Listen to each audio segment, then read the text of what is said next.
Hi, I'm Aaron Garcia. Welcome to episode 11 of Conversations with Aaron, show where I interview local artists, garner a few recommendations from them, and highlight their works. Today's guest will be Finn River. Hey, hey there. Hey, how are you? Doing good, Aaron. How are you? I'm pretty good, thank you. I was doing okay, but then I got tangled. Now I'm doing horribly. Now you're all tangled up. Yeah, it's all good. All right, well, Finn River, thank you so very much for being here. Thanks for having me. Absolute pleasant guest. So, I think we can just get straight to it or whatever. Well, Awesome. You are doing okay, right? I am doing good. Yes, okay, thank you. Make sure that. All right, now that's pushed aside or whatever. Tattoo artists, like tattoo art, you do tattoo art, like. Yeah, is, I'm trying to. Yeah, I'm like overhyping. You're like, oh, calm down. You're getting a little too ahead of yourself. But yeah, can you just tell me about that? Like, and is that a fair description of what you do? Like tattoo art? Like, are you comfortable with me calling you a tattoo artist? I definitely want to be a tattoo artist. Uh-huh. The goal is to become a tattoo artist, but right now I'm kind of more just an illustrator, and I have a tattooing style, like nice. a tattoo kind of art style, or at least I'm trying to curate it that way. Okay. But yeah, I've wanted to do it since I was a kid. It's nice. A super cool industry. Nice. Yeah, definitely. And was it always like specifically tattoo art, or was it like you enjoyed like drawing and illustrating, and then it sort of found its way to tattoo art, or was it specifically always like geared towards that? I mean, I've been drawing since I was like 2, so I definitely was very much more into like coloring books and stuff as a child. Yeah, that little thing, that sketch or that notepad from Blue's Clues. Yeah, with the big little. yeah, oh my god, I love Blue's Clues. No, yeah, I always told everyone growing up, I was like, I want to be an artist, but I didn't ever have like an idea about what kind of art I wanted to do till I was like 13-ish. Okay. I started like drawing on my arms and my legs and stuff when I was bored in class, and my dad one day was just like, you could do tattooing, and I was like, I could do tattooing. Yeah. That would be sick. Your dad was like, yo, because my tattoo artist charges a lot, but yeah, I get free labor from you. You could do it for free. Well, how did you like talking about your style and whatnot, and finding, because you sort of mentioned like you have like I guess like a style or whatever. How long did that take to get? Was there a bunch of trial and error, or did you just sort of chase what your heart was going and eventually became that style? I mean, my art style's definitely changed a lot over the years, for sure. Like when I was in high school, I really was into like comics and like cartoons and stuff. So I had a very like cartoony kind of style. I drew a lot of like little characters and creatures and stuff, just like fun little things. And then like it was like a difference between my like regular sketching and then like my painting and stuff. My painting was more like what I do now. And so I kind of tried to like combine those, like make it like simple, like kind of cartoony, but like I like did dark and moody paintings and stuff, so I wanted those to like kind of match in the middle. So I love that. And it's like a curation of 2 different art styles I've had. I love that. That's sort of where I'm finding myself at currently as a filmmaker, because it's like I had a film that was very visually sensational, in my humble opinion, but then I also had one that was very actor-based and character-based, and it was a lot more basic. So now for my next movie I'm doing, I'm like, how can I combine these two to have like that cool? So I understand your pain. Artist to artist, exactly. You get it. And well, you mentioned painting, which is like a whole other thing unto itself. So when it comes to like, so you're an illustrator, painter, like what are like some things you do like with regards to art? So painting and well, I'm not as much of a painter anymore. I don't typically go for like the painter like move, but I really like wash paints if I do paint. I'm very expressive when I do paintings. It's all like as many colors as I can think to use, like a bunch of abstract shapes and like ideas and stuff. It's like or not painting. It's like sketching without being able to erase. You know, like painting's just free flow. Oh, I love that. But then like the art that I've showed you, and which I can't wait for the audience to see. I'm very excited to show off. That stuff's more like I do that on like an iPad or on a sketchbook, and that's like with markers and pens and stuff. Good, okay. And like just different medias. I got you. And quick little question or whatever, because I'm a hipster nerd douchebag or whatever, and I just like So you mentioned like drawing on an iPad. Is there a difference in your with your experience of like between like digital media, I guess, using, but then like, like just by hand, like drawing, like pen to paper, like is there, or There's definitely a difference. Yeah. I mean, like I can still create the same things in both forms. Like I can do the same stuff on pen and paper that I could do on an iPad and vice versa. Yeah. The iPad makes it a little cleaner. It makes it a little like more put together and like professional looking. So if I do like sketches in a sketchbook or something, I'll usually digitize it like by going back over that in a digital program. But it's a lot easier to draw on paper personally. Really? Like Okay. I find it way easier. Like I have much more of a smooth flow when I just have like a pencil and an eraser. Digital art, I have to like think about it a little bit more and like get it perfect. That's fascinating because I mean I'm probably horrible equally with both or whatever because I don't. No. I used to love drawing or whatever, but my style never developed beyond like I love like Captain Underpants as a kid, so I used to draw them like little dotted eyes or whatever. So yeah. That's the kind of stuff that I drew in high school. Like I got really obsessed with drawing Garfield comics and stuff, like little comics and little cartoony stuff. So Captain Underpants. Cool. And I love Garfield. That's awesome. So tell me about that. Like, so, like how does it go from like cartoons or whatever, like, sort of, wacky little like comic strips or whatever to like what you do now? And I guess, I mean, it is sort of similar, like having looked at your art, it does have I don't obviously mean this in a bad way. It does have a sort of cartoon feel. Like I don't know. I feel like I don't try to make it super realistic. Yeah. That's probably a better thing. I know like 2 vocabulary words. Cartoon. No, but you're right. Cartoony is how I describe it. So like we're on the same level. But so I just love like you said like you just kind of kept doing it or whatever. And how did you learn to do all of this? Like did you take any lessons or did it just come naturally to you or?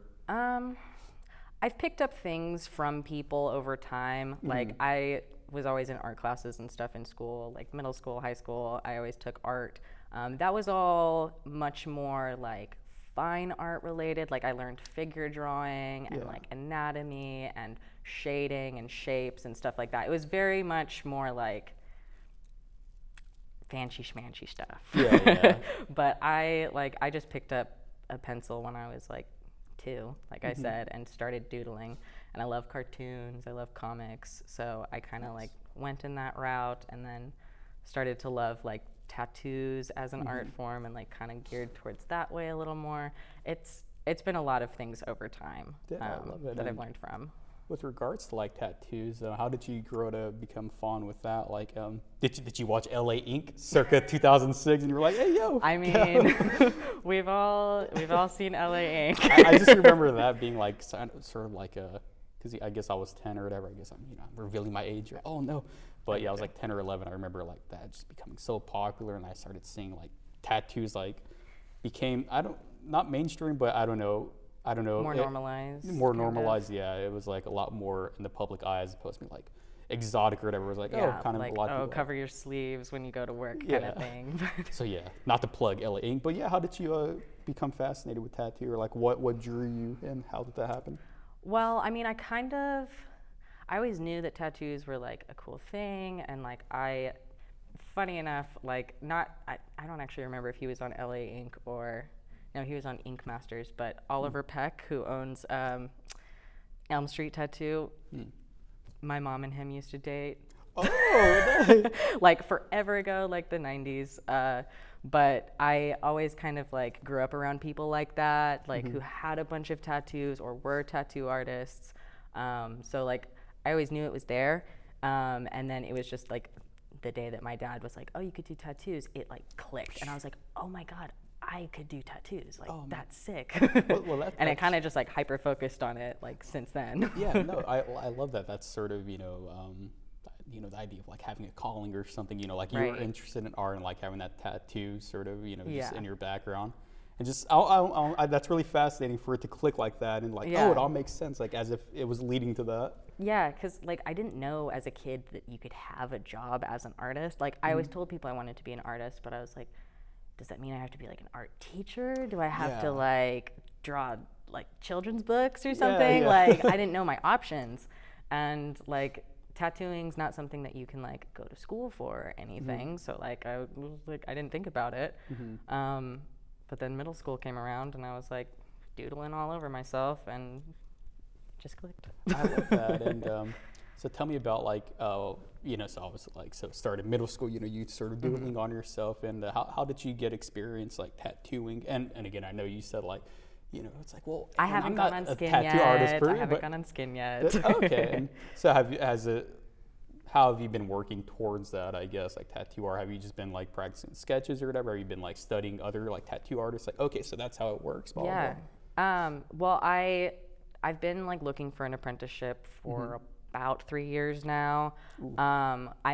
It's not anyone else's fault but my own. I'm extremely picky. I'm pretty sure the pandemic had something to do with that too. It so definitely did. Yeah. And like contagion when like tattooing, like it was a crossroads that wasn't working.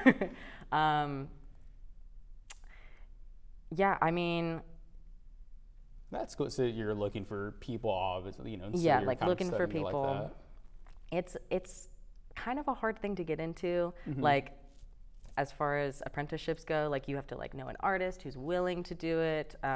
Like some people aren't in that like process of the like part of their journey as artists yet to like teach someone else, because that's like a huge pressure. Like I couldn't imagine. But I did purchase this like little online class that was like a kind of a introduction to an apprentice kind of thing. I'm learning about like the different layers of skin, the different kinds of ink, like types of allergies that people can have to certain kinds of ink. Like there's so much in it that I'm like, I need like some kind of class before I just jump right into it. Because it seems like one of those things where, you know, you kind of think, oh, it's just the art, but then it's like, oh, but then you have to worry about like the human condition, all this other stuff, and blood pathogens, and like you have to kind of get a little medical about it. Goodness, like what in the world? That's a word I haven't heard since biology. Right, like I failed biology. Like, oh no, girl, I thought I was done with that stuff. Well, cool. So can you tell me about like, you know, you have tattoos yourself or whatever? Like, I actually, this one, my friend Jude did, who's just shout recently. Out Jude. They rock. Jude X Salem on Instagram. No, they're super duper talented, and I met them right before they started their apprenticeship, and they were apprenticing at Valkyrie Tattoo Studio. They just finished it. This was their third tattoo on skin, like ever, and like that's good. Like, and I've had this for over a year now, and it still like looks great. And then this, like, I just got random crap over the years, like flash events and stuff. I love that. And then when you get tattoos or whatever, because, you know, obviously I'm very bare skinned or whatever, don't got anything. And how is that for you? Because, you know, me, I feel like I'm an overthinker or whatever. It's like, you know, I can't just like chase something and do it. Like I always have to like overthink it. So that's why I don't think I could get a tattoo. I mean, eventually I might, you know. But because for me, it's like I'll be about it, but then I know I'm like what if in 10 years I don't like it anymore? Exactly. What if like 89 years from now in 2 months, like So I'm just curious, is that something that like just me, you know, being sort of weird and or is that it's something definitely not goes just through? you. I hear that all the time from people, like and a lot of people in like my family and stuff. Who are like on my more conservative side, they're like, how can you like pick? Like you just have random stuff all over you. And I'm like, because I like it. I don't know. I'm very like live in the moment kind of with stuff like that. Like if I like it, if I think it's cool art, that's reason enough for me to get it. Like because this doesn't have a lick of meaning. I just thought it was cool and I wanted to support my friend. Do people see your tattoos and assume like it has a bunch of meaning? Yeah, like I get questions about it sometimes. This one on the back of my arm is it's a Mothman doing a kickflip, and people always ask me about this one. They're like, is that a bat? What is that? Like, what's on your arm? And I'm like, it's Mothman. I just like him. You should just not like let them like come up with their own meanings or whatever. And they're like, what's a Mothman? I'm like, you know Bigfoot? Like his flying cousin. Oh. Like, oh, I get it now. Nice. So I really love that stuff, and you know, so the work we're about to see and whatnot. How long does it take you to do a piece or like a piece of work? Like how long of a process is that? And is it easy? Because you know when I see like great artists, you know, great work from great artists, it's just like I'm always like, how did that start? How did that like come to be? Like was there a struggle? Because like for me, you know, it just seems so effortless and whatnot. So yeah, can you tell us a bit about that? Yeah. Well, it kind of depends on like each piece and whatever mind state I'm in, because sometimes I have like really terrible art blocks and like it takes hours just to get out like a mediocre little piece, or like mediocre, it's in the eyes of the beholder, whatever. But what I would consider mediocre art, like sometimes it'll take me just forever to get it if I'm not in the right mood. But sometimes it just flows. Like sometimes I'll just get home from work and I'll be like, oh, time to draw. And then I bust out like 10 drawings in like 2 hours. And they're not all like finished and stuff, but like it's ideas there. A lot of the ones that I showed, that I'm going to be showing later, those ones, most of them took me like 2 hours, 3 hours. I like to spend time, like if I'm completing a piece, I like to really like get the details. I like to make sure it looks how I want, and like I'll redraw something as many times as it takes to get it perfect. Like I may not be a perfectionist in all areas of my life, but when it comes to my drawings, especially stuff I'm going to show other people, I need it to like really look good. That's I respect, I admire. I'm the same way in some aspects. People watch this show, they're like, you should have been a perfectionist in that episode.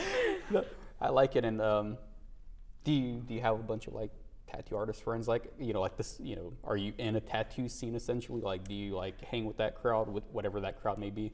I've made a few friends in it for sure. Like I was telling you about my friend who did this tattoo. Jude, right? Jude, yes. I helped out with a flash event that they did at the other studio that Valkyrie owns, Midgard. Very cool. Both studios are great. Incredible artists. And I've hung out with a few of those artists. Allison, he's great. There's a few of them, and they're all sweethearts. And everyone has such different styles and like such beautiful like pieces. Like some are more like cartoony and cute. Some are like really intense and like dark and beautiful. Some are like anime stuff and floral and all over the place. But yeah, they're a bunch of super talented people, and I have a few friends who don't work at any kind of studio. They just do it like on their own, like freelancey kind of, like come over to my house and I'll give you a tattoo kind of stuff. Choose your Sharpie color. Right? Choose your Sharpie color. No, exactly. That's awesome though. I love it because I admire all that, because like you know, you mentioned, you know, earlier, like, you know, you can't go to school for it. Technically, there's not like a, you know, you don't like, oh, I'm going to UT Austin for, you know, so tattooing. I don't want to say like it's an outsider thing. I don't want to like put it, but you know, it's like its own little thing. It has been for a while though. It's been an outsider thing for a while. Like tattooing historically is way more accepted now, I guess, than it's been in the last like 100 years or whatever. Yeah. Like there was a bunch of like tribal tattoos and stuff that happened before colonization swooped in. But, no, yeah, totally. You know. But it's super cool, and I mean, like, there's way more like information about it now. Like I was saying, I got an online class to like teach me the basics and stuff. It's not an apprenticeship, but it's more than it's more than nothing. No, I dig that, and I like that you were mentioning how it's, you know, sort of being more accepted, because I'll never forget thing that left an impression on me. It was you know how tattoos, silly as it is, I can have like a negative connotation, or like people assume things about people like who have tattoos. I'll never forget in high school, I don't even know, was he a substitute teacher? Maybe it was some random guy who walked in, I don't know. Some dude. But he showed us a picture of like two people. One was like very like, you know, clean shaven, whatever, you know, some dude. Yeah. And then another, tattoos all over. It's like, oh, like who would you hire? And then majority of the class picked the clean shaven. It's like, well, what if I told you that dude was a criminal, and the guy with all the tattoos was, you know, he was a pet lover, did all this, blah, blah, blah. And people were like, man, we're ass, you know? Yeah. And all like, so judge a book by its cover kind of thing. Yeah. And do you see it, like, because I've definitely seen it like in my, like, where people have tattoos and they seem like, oh, that person's whatever. I'm like, oh, that's just so weird to me. It's horrible. I've definitely always been told, I have like some very conservative family members, and I remember like getting my first tattoo. My grandma was like, "You're never gonna get a job. Oh no, you're never gonna get a job." And I was like, what if my job is tattooing though? Like, Be crazy.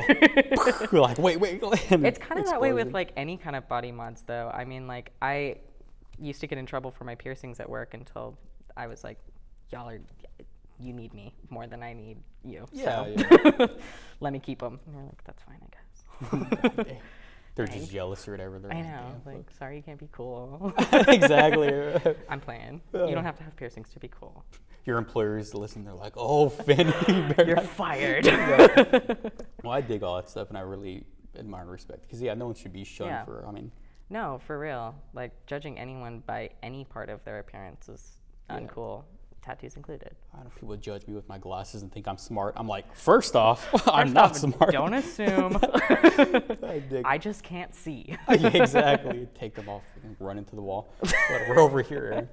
But cool. Well, so obviously, you're looking for an apprenticeship, and so you mentioned, maybe rather cheekily, like, oh, it's no one's fault but my own, blah blah. So is it proving to be somewhat like difficult and hard? And like, is that how it is? Like, you have to get an apprenticeship and go. Is that essentially?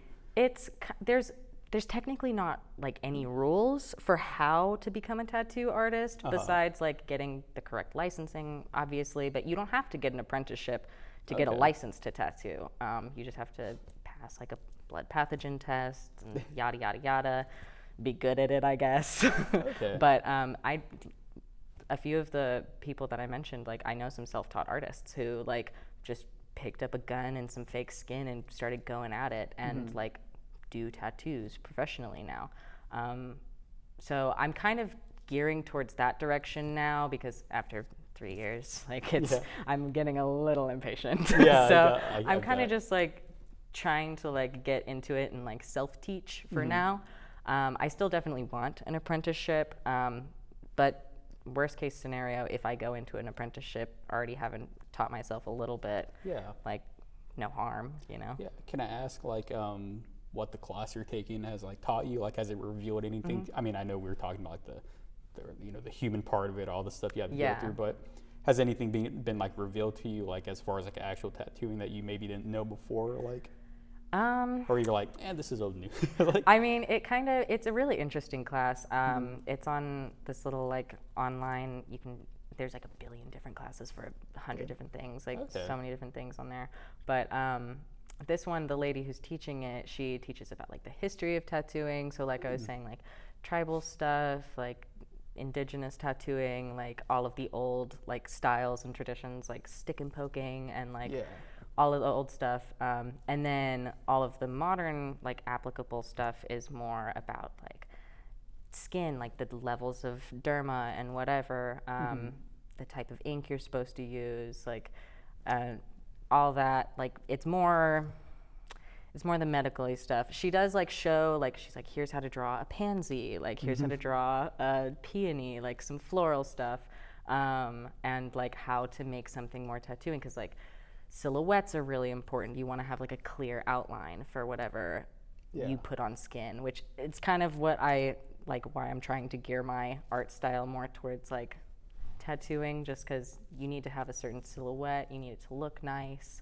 not something that'll like blob out in 10 years and like look like trash. Man, there's so because much skin ages crazy and it's unpredictable. There's so much. That's stuff again, like I mean, like skin stretching or whatever, all of that. Right, like, you're gonna get wrinkly. Like all those people that say like, oh, what are you gonna like do when you're like 90 and you have all these blown out tattoos? I'm gonna look sick. I'm gonna look so sick. Like, what do you mean? I'm gonna be wrinkly, but so will you, and I'll have dope art on me. You're gonna look like a naked mole rat, bro. Right. I dig that, and well, to sort of dwindle it down, wrap up this somewhat. This is a cheesy question, and I almost don't want to ask because it's gonna reveal just how basic I am or whatever. But what do tattoos mean to you?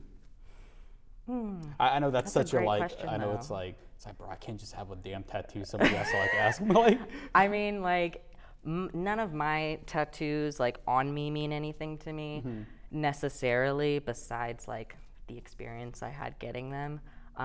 But that's kind of the part that I really like, the part that like really appeals to me, because While I haven't done any tattoos for people, I've been commissioned to like design tattoos. That's such a meaningful thing, being able to create a piece of art that someone like loves so much that they're willing to put it on their skin forever. Yeah. And I would love to be the person to put it on their skin for them. Like, I'm not at that point, obviously, but Yet. I would yet. That's the key word. But yeah, I really like the like process of doing it, like the connection that you get with other people of like, this is your art like for you that I'm creating, and like you're trusting me enough to make it for you. And Yeah. it's a really cool thing. I love making art for people, and like the joy it brings with them. Like anytime I've drawn anything for anyone, they're like, their face lights up, like Dude, they I get bet. excited, like, and that just warms everything in me. Like all the ice melts. I love it. I love it. Oh, that's great. Well, it's really inspiring to hear, and I just love it. So, last question or whatever. So, just near future, far future goals for you. So, just still look for an apprenticeship. Maybe find a willing customer. Right.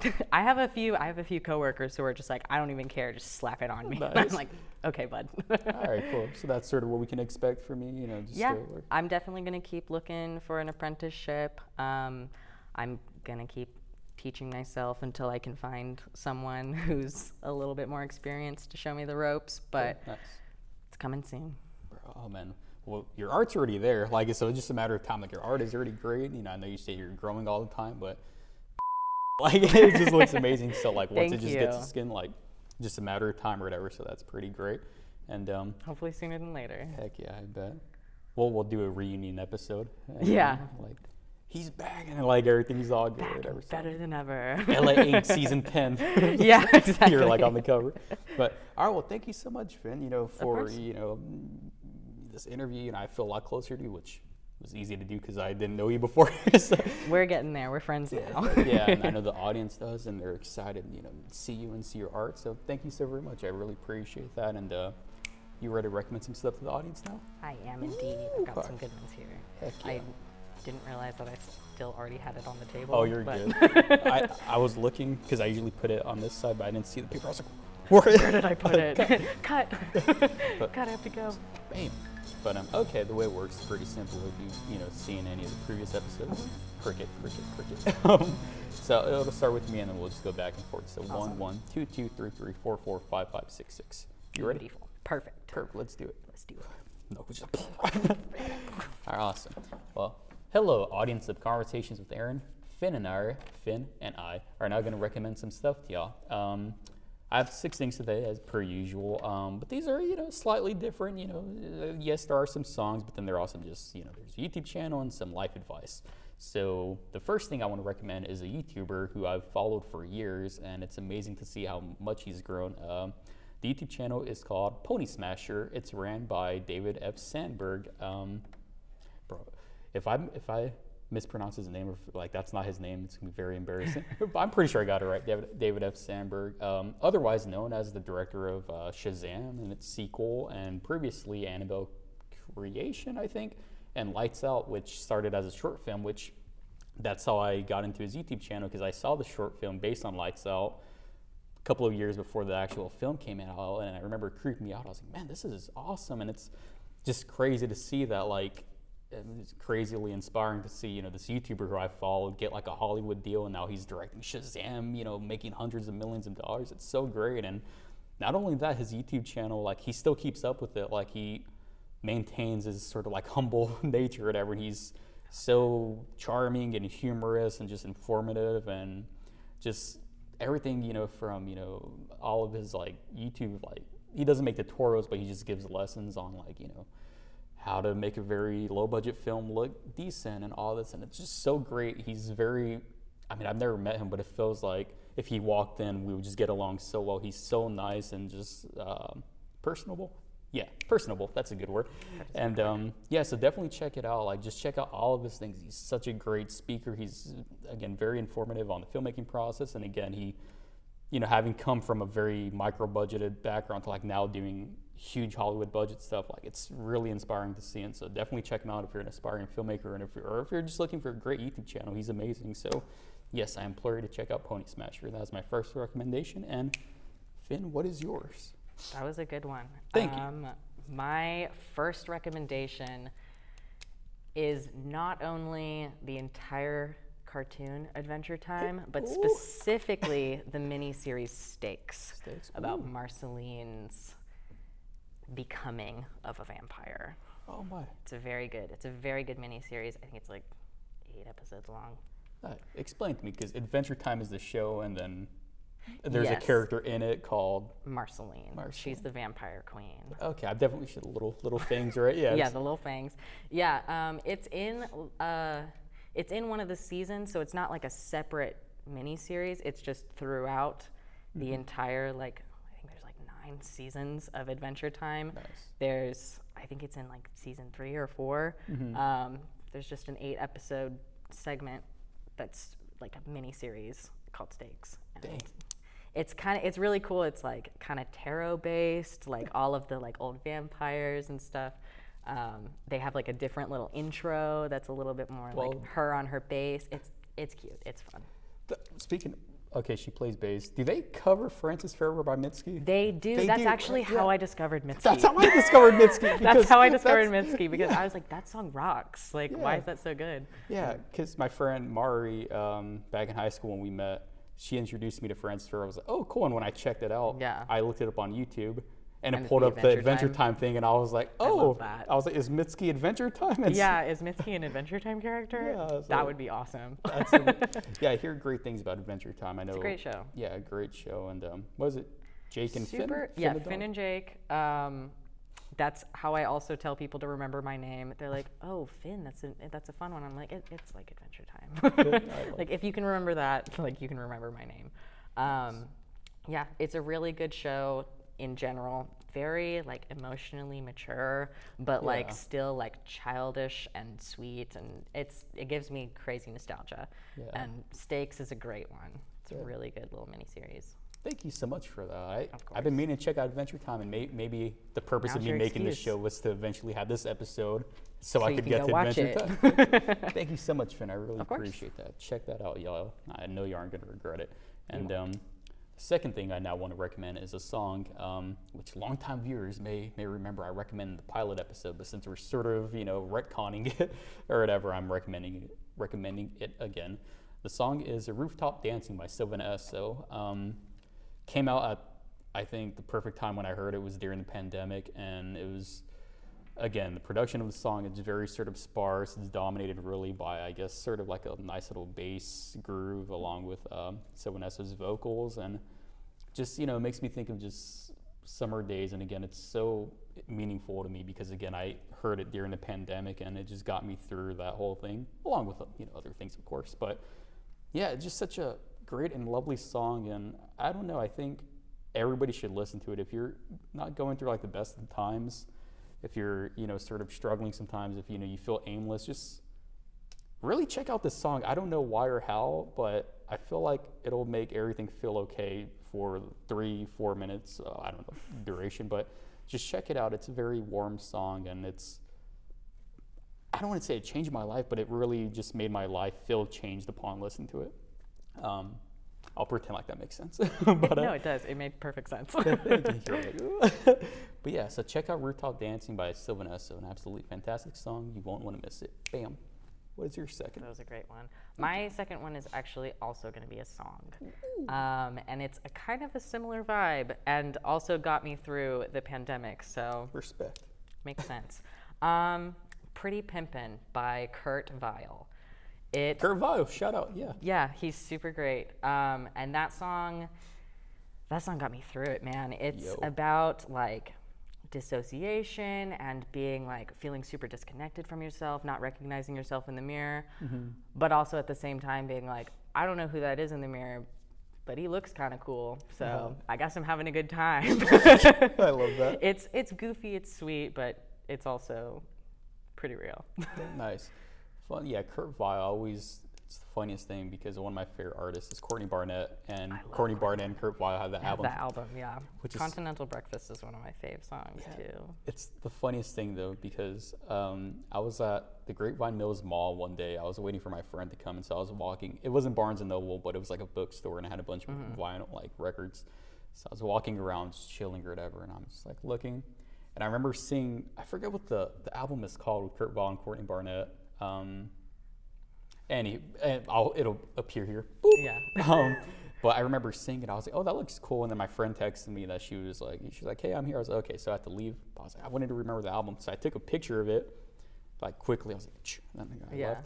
And when I checked it later, I only got half of it, and the only half I got was Courtney Barnett. So I had to ignore Kurt Vile. You were like, I don't know who that is. Yeah, I was like, whatever. I was like, well, Courtney Barnett. So I guess that's the album. And so I got into Courtney Barnett, and then afterwards I was like, oh yeah, Kurt Vile was the other person. That other guy. Yeah, so, I feel like my life could be like two different things. Like, what if I went the Kurt Vile way? Like, how different?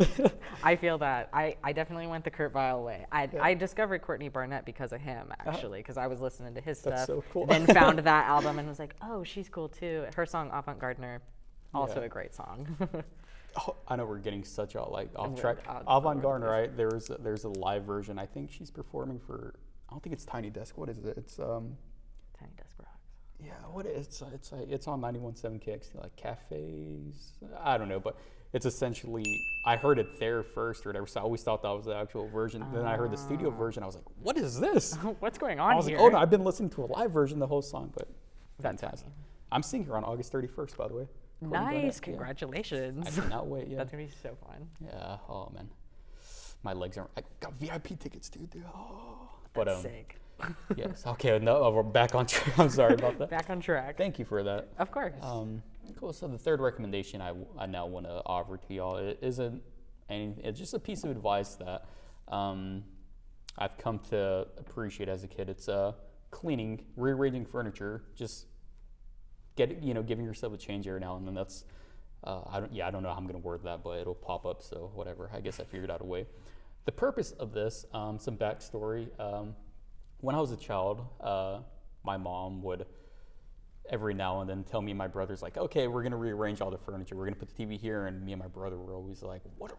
It's fine the way it is. Like, why are we having to move it? Like, and we always hated doing it or whatever. But she made us. And fast forward, 20 years or whatever. Now as an adult, I don't know. Maybe her reasons were different, but for me, I'm seeing it's such a great thing to do. I feel like mentally everybody needs like a change of scenery every now and then, even if you're in the same place. Just just moving some stuff around or whatever. Not making things like or preventing things from becoming mundane. Just move your TV a certain way. If you have a sofa or like a comfy boy, like switch that around. Just move things and just rearrange things. Just because things are a certain way doesn't mean that they can't change. They don't have to always stay the same. And you're like, oh well, that's how it is. It's like, no, there's always room for change. Like no matter what, like within yourself and your surroundings. So, damn, this just got a lot deeper than I was expecting. No, but I go on. Yeah, I'm like,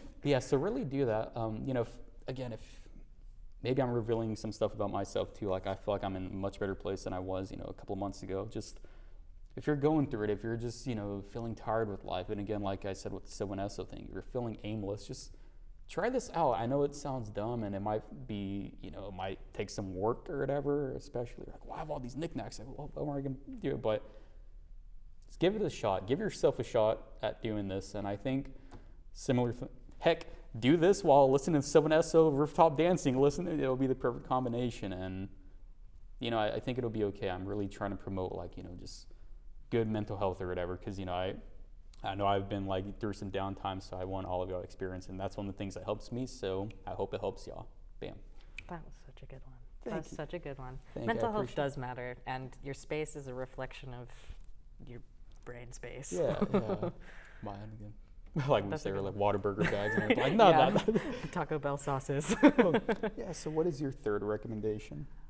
For my third one, I'm going to be recommending a book.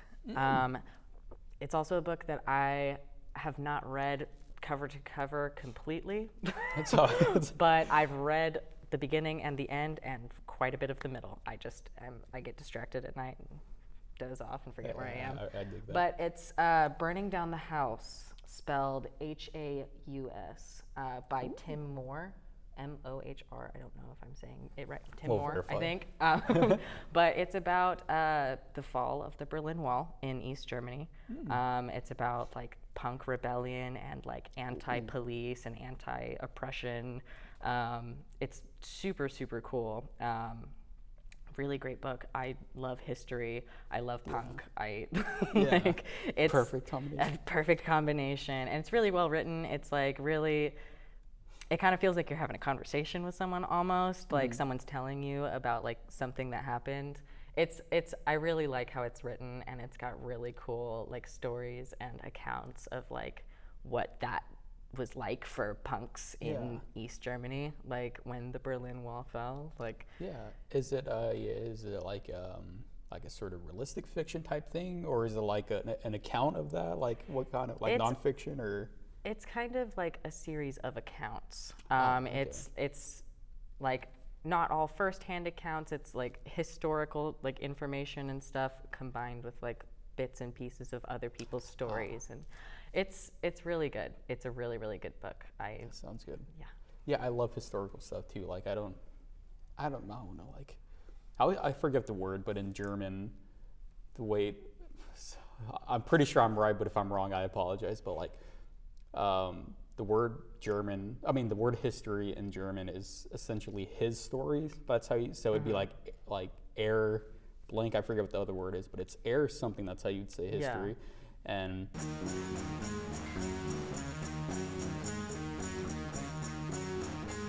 so I guess I always enjoyed history class because it always felt like reading stories or whatever and just reading all these crazy things that happen. And it's like real life. and then as you get deeper, like, the idea of like punk rock or whatever, like you just get deeper and deeper and you like, it reveals itself like, man, all this stuff going on. And it's always so fascinating to like read about. And and it's a great one for like anyone who I don't think you necessarily have to be punk to like be punk. You know what I mean? Like you don't have to like have the spiked hair and like the rocker hands.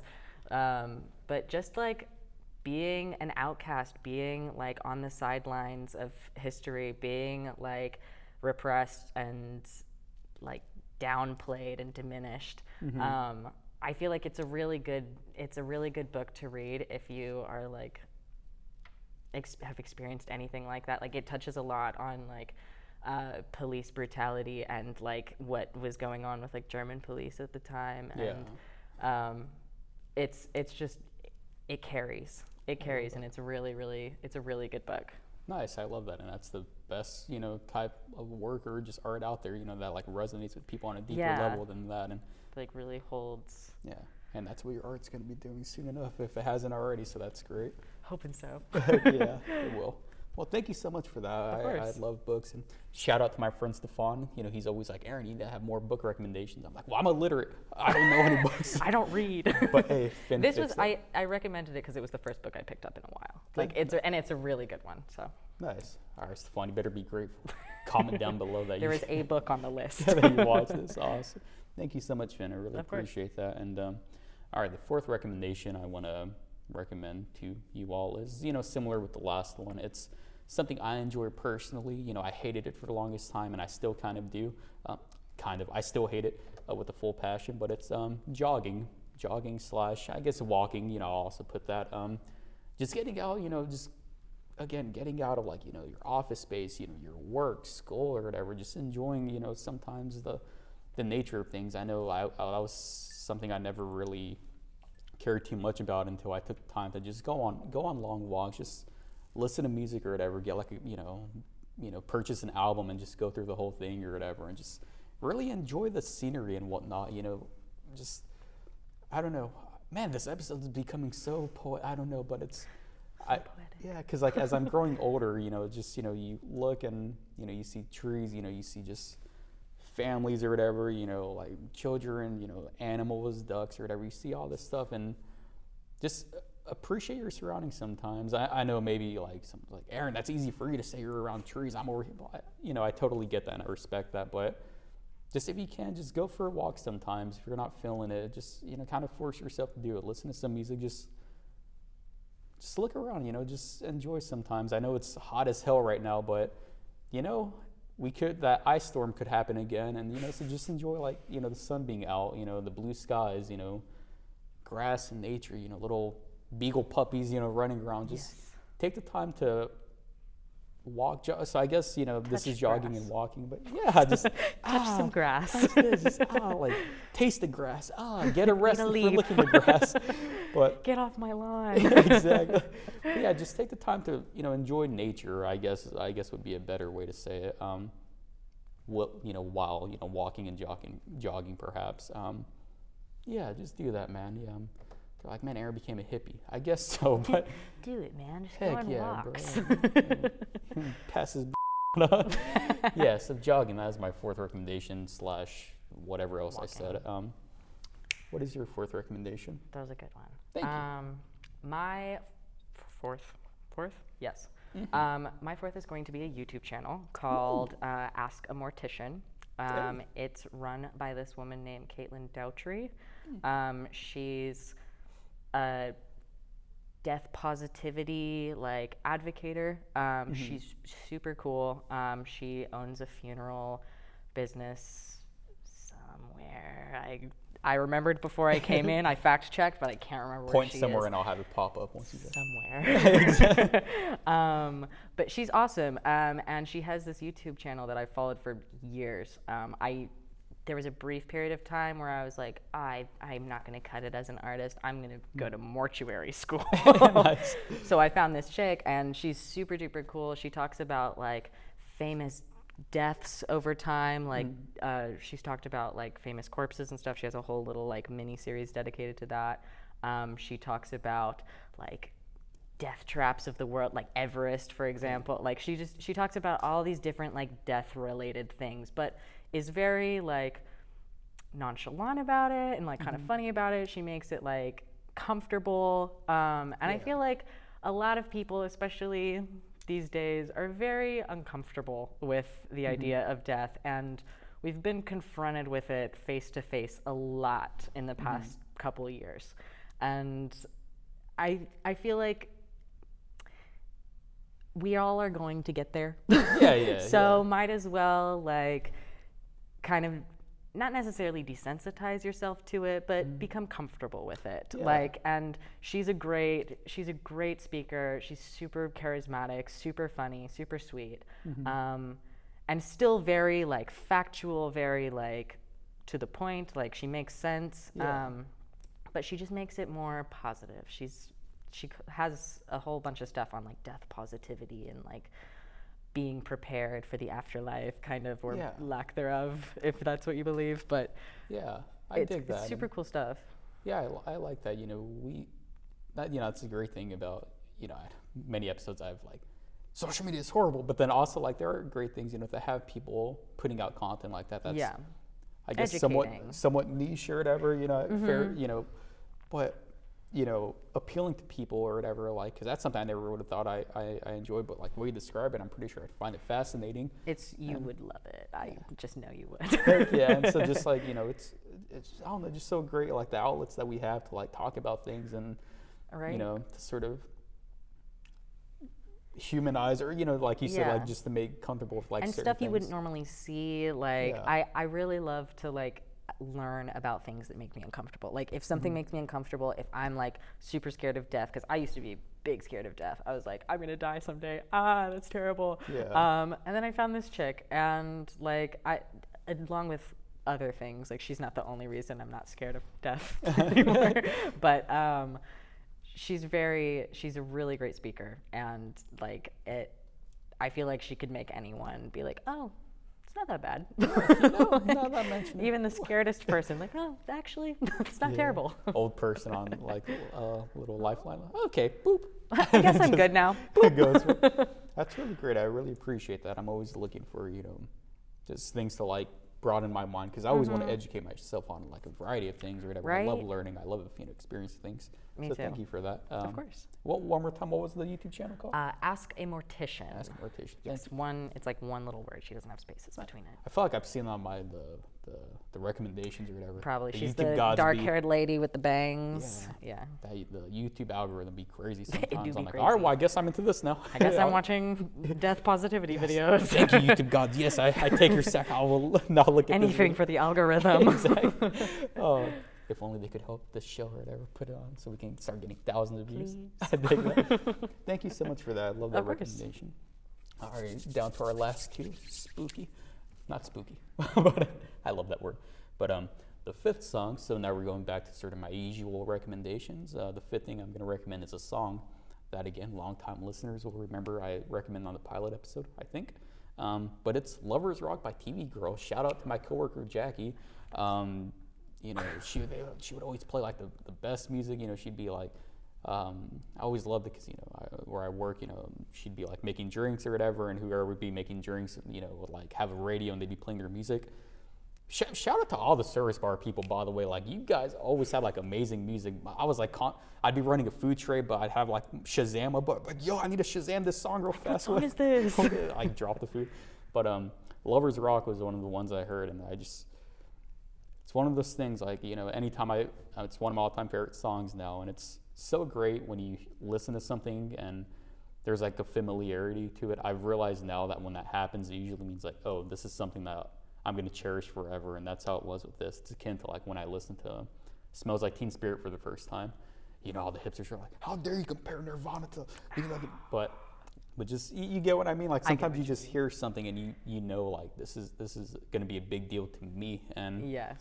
Lovers Rock, I'll never forget. And I remember Jackie told me, she was like, oh, it was this, or I think I messaged her like later, hey, do you remember what that one song was? That one kind of like dee dee dee dee, and then went like that. And she was like, no. She was like, but try this. And I was like, oh, it was that.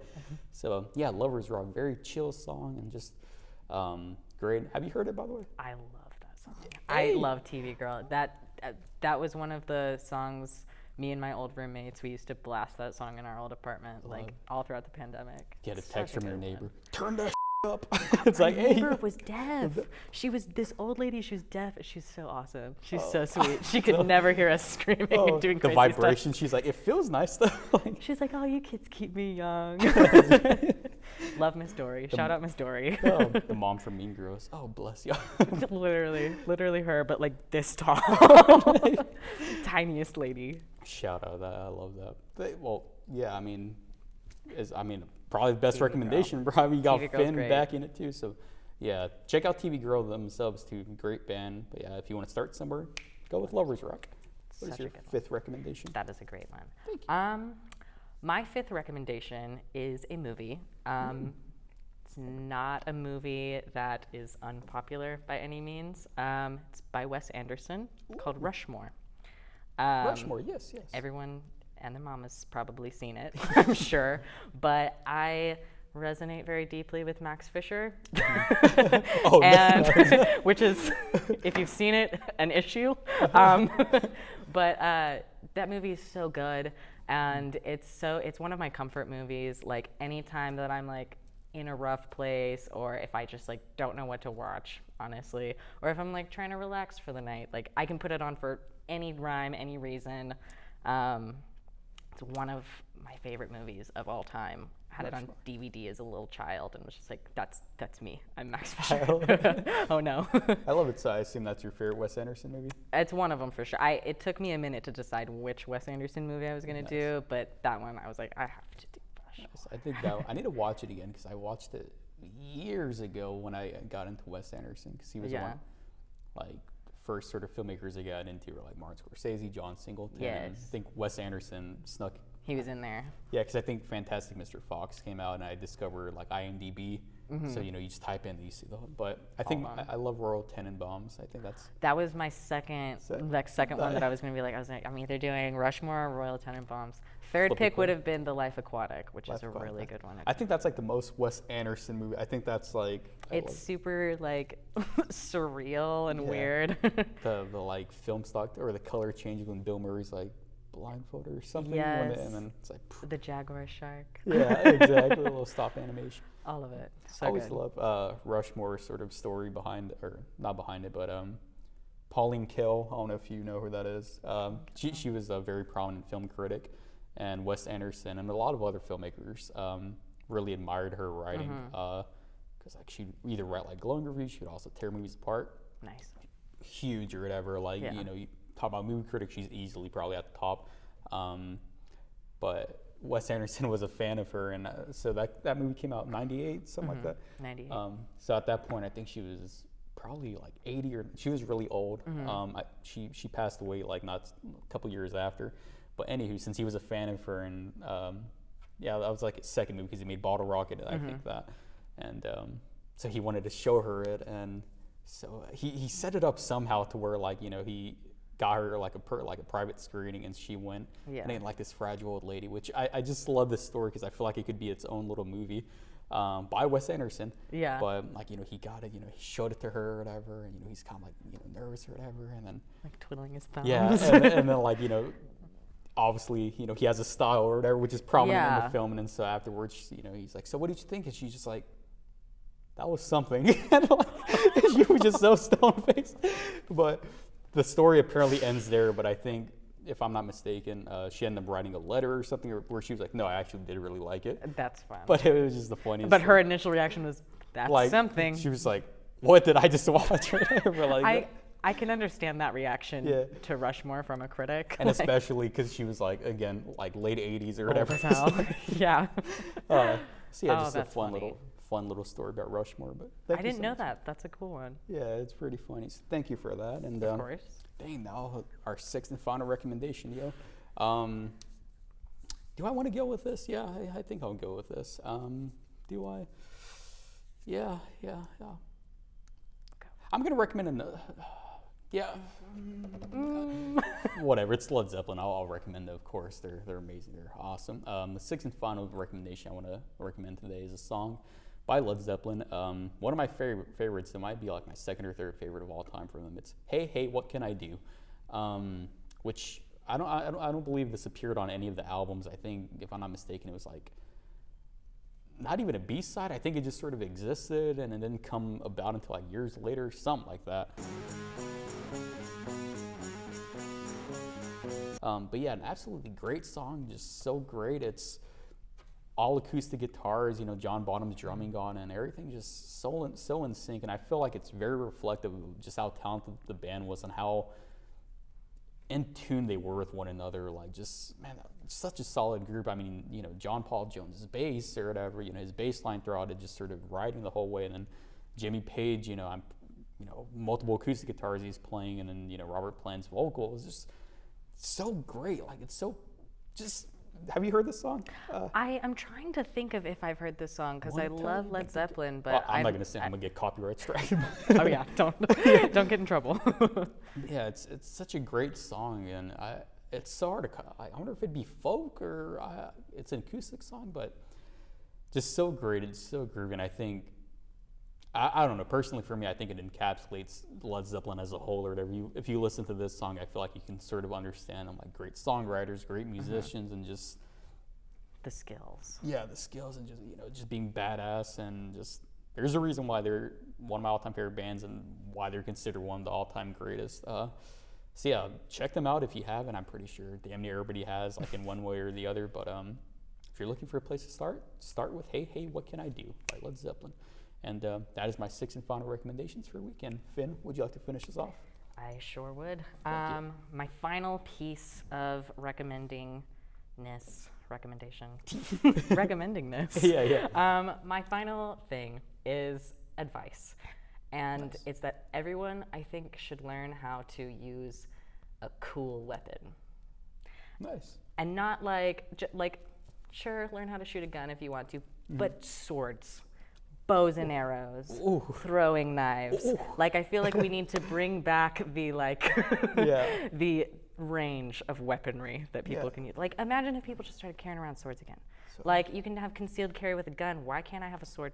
That'd be amazing. Why can't I walk around with a bow and arrow quiver attached to my backpack? All those anime neckbeards are like, that's what I'm saying, a sword? They pull out their katana. I get them. I understand the neckbeards. We all need swords. No, that's great, and it goes back to the ask a mortician thing, being comfortable around weapons, like not like, Right. I mean, because yes, they can be scary, but if you familiarize yourself with them, like If you know how to use them, they're not as scary anymore. it can be a tool. I remember this guy who was like showing me how to use guns, because I'm still deadly afraid of guns. But then he's breaking down. He's like, you're looking at it from like, to kill somebody. You also need to look at it as like a tool, just like, a hammer or something. And then, just showing all this like weapon training. I'm like, oh yeah, I never thought about it. Because, you see sword, you're thinking of like fighting, in which, obviously defending yourself against, a coup from Samurai Jack. But, like, Samurai Jack. So I love that all your recommendations about, I love this, like, just being comfortable with your surroundings and just like, educating yourself with things. That's great. And I totally stole your recommend. I'm sorry. No, you're great. You're great. No, you're amazing. No, I learned how to do like a few different like weird medieval weapons as a child. Like I learned sword fighting. I learned how to shoot bows and arrows. And to be honest, even more than like defending yourself, it makes you feel cool as hell. Like if you can shoot a bow and arrow and like land it in a bullseye, like everyone's like, like, you show up to the Ren Fair and pull a bullseye first time, game over. Finn and drive by someone. Oh, yo, it's Finn. Releasing the arrows. Man, that's really. So you did. What were some bow and arrow? What were some other medieval weapons that you? I mean, I don't know if this would be medieval, but I learned how to do like throwing axes, like tomahawks and stuff, throwing knives. For medieval reasons, like there's flails and stuff. You can learn how to do that. I've never picked up a flail and used it, but they're cool, and I would like to. Nice.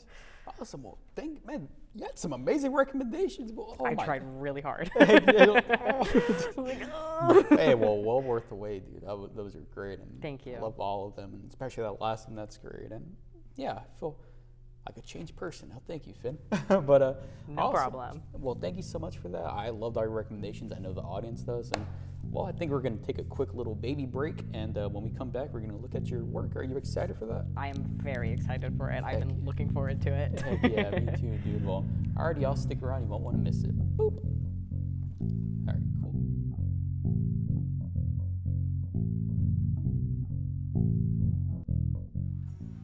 And we're back.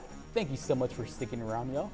All right, Finn, thank you for sticking around. Now we got some of your art pieces in front of us. I'm so excited. These are so epic in every single way imaginable. So our first one that we have, do you want to tell us a little bit about it? Yeah, for sure. I mean, it's obviously an anatomical human heart. Of course. For those of you who don't know. This piece was super duper fun to draw. I love drawing hearts. I love drawing like anatomy, like skulls and hearts and stuff. Nice. This one was funny because for any other digital artists out there, you know the struggle whenever you start drawing on the wrong layer. And it's a nightmare, man. It's a nightmare. I did the black initially because it's kind of like my ink part. I did all the black, and then I was going in with these little highlights and stuff here, like all those lighter parts. And when I went to go set the lighter parts to a different like blend layer, it's hard to explain. Trying to like edit it a little bit, I realized I drew the highlights on the same layer as the black. How long did it take you before you realized that? It was about an hour's worth of work. Damn! And then it took me another like 30 to 45 minutes to painstakingly erase all of the little highlights and redraw the black parts. When that and happens, then I had to redo it, and it was. Is that deflating, or are you able to like get back on the horse? Like, let me keep deflating as hell. I had to take a 30-minute break. I was like, I'm so mad. Like, do I start over completely? Do I try to salvage what I have? And I originally started like just redrawing it. I was like, maybe I can like redraw it and like recreate this, because I was really proud of like the line strokes that I did, like this middle part right here and stuff. I think it turned out really, really well. Oh yeah. And I was trying to recreate it, but it just wasn't right. It was perfect the first time, and so I just decided I was like, fine, I'm committing to this piece. I am going to painstakingly erase it all and fix it and like fine tune it again. But it paid off because it's one of it's one of my favorite things I've drawn. It's good, and just everything in the about past it, like, year.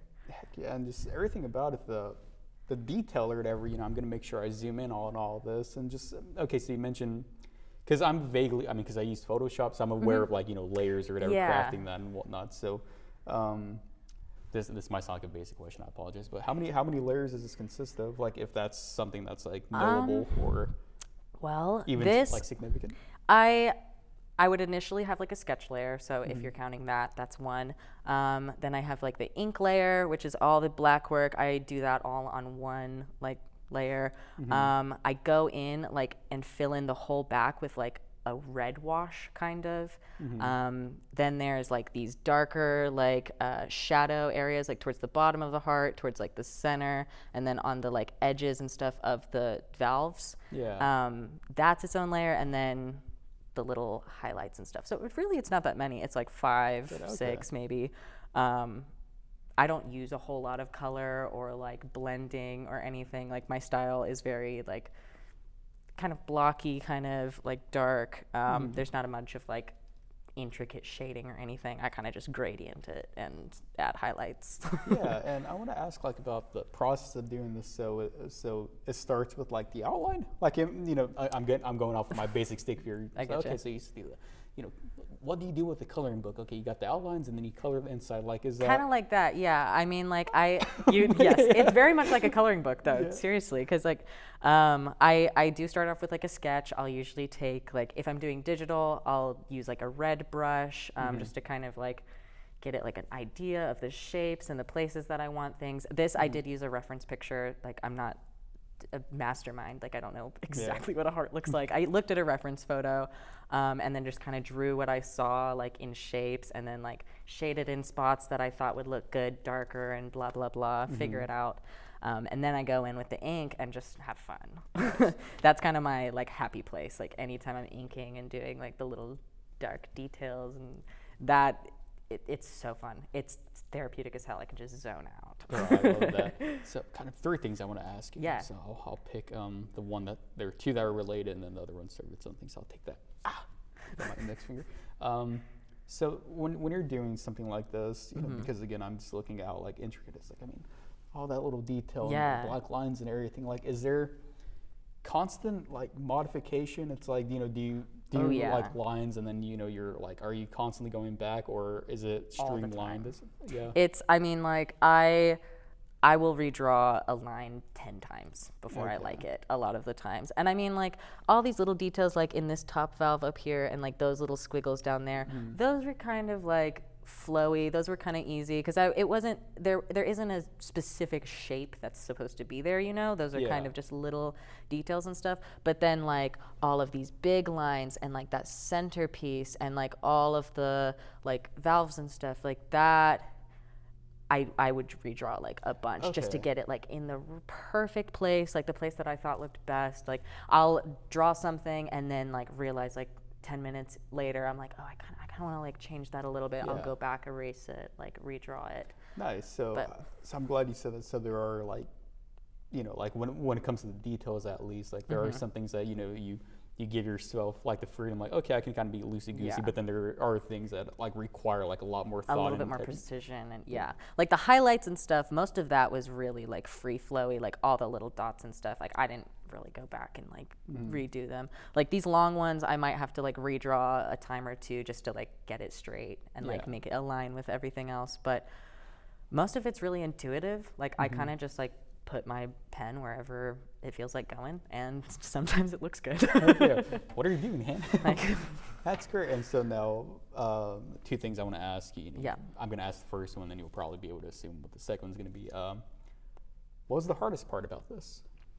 Because to me, I'm just like, yes, the entire thing. All of it. I mean, the hardest thing about this one specifically, obviously, was having to go back and redraw like all of the parts that I screwed up on the first time.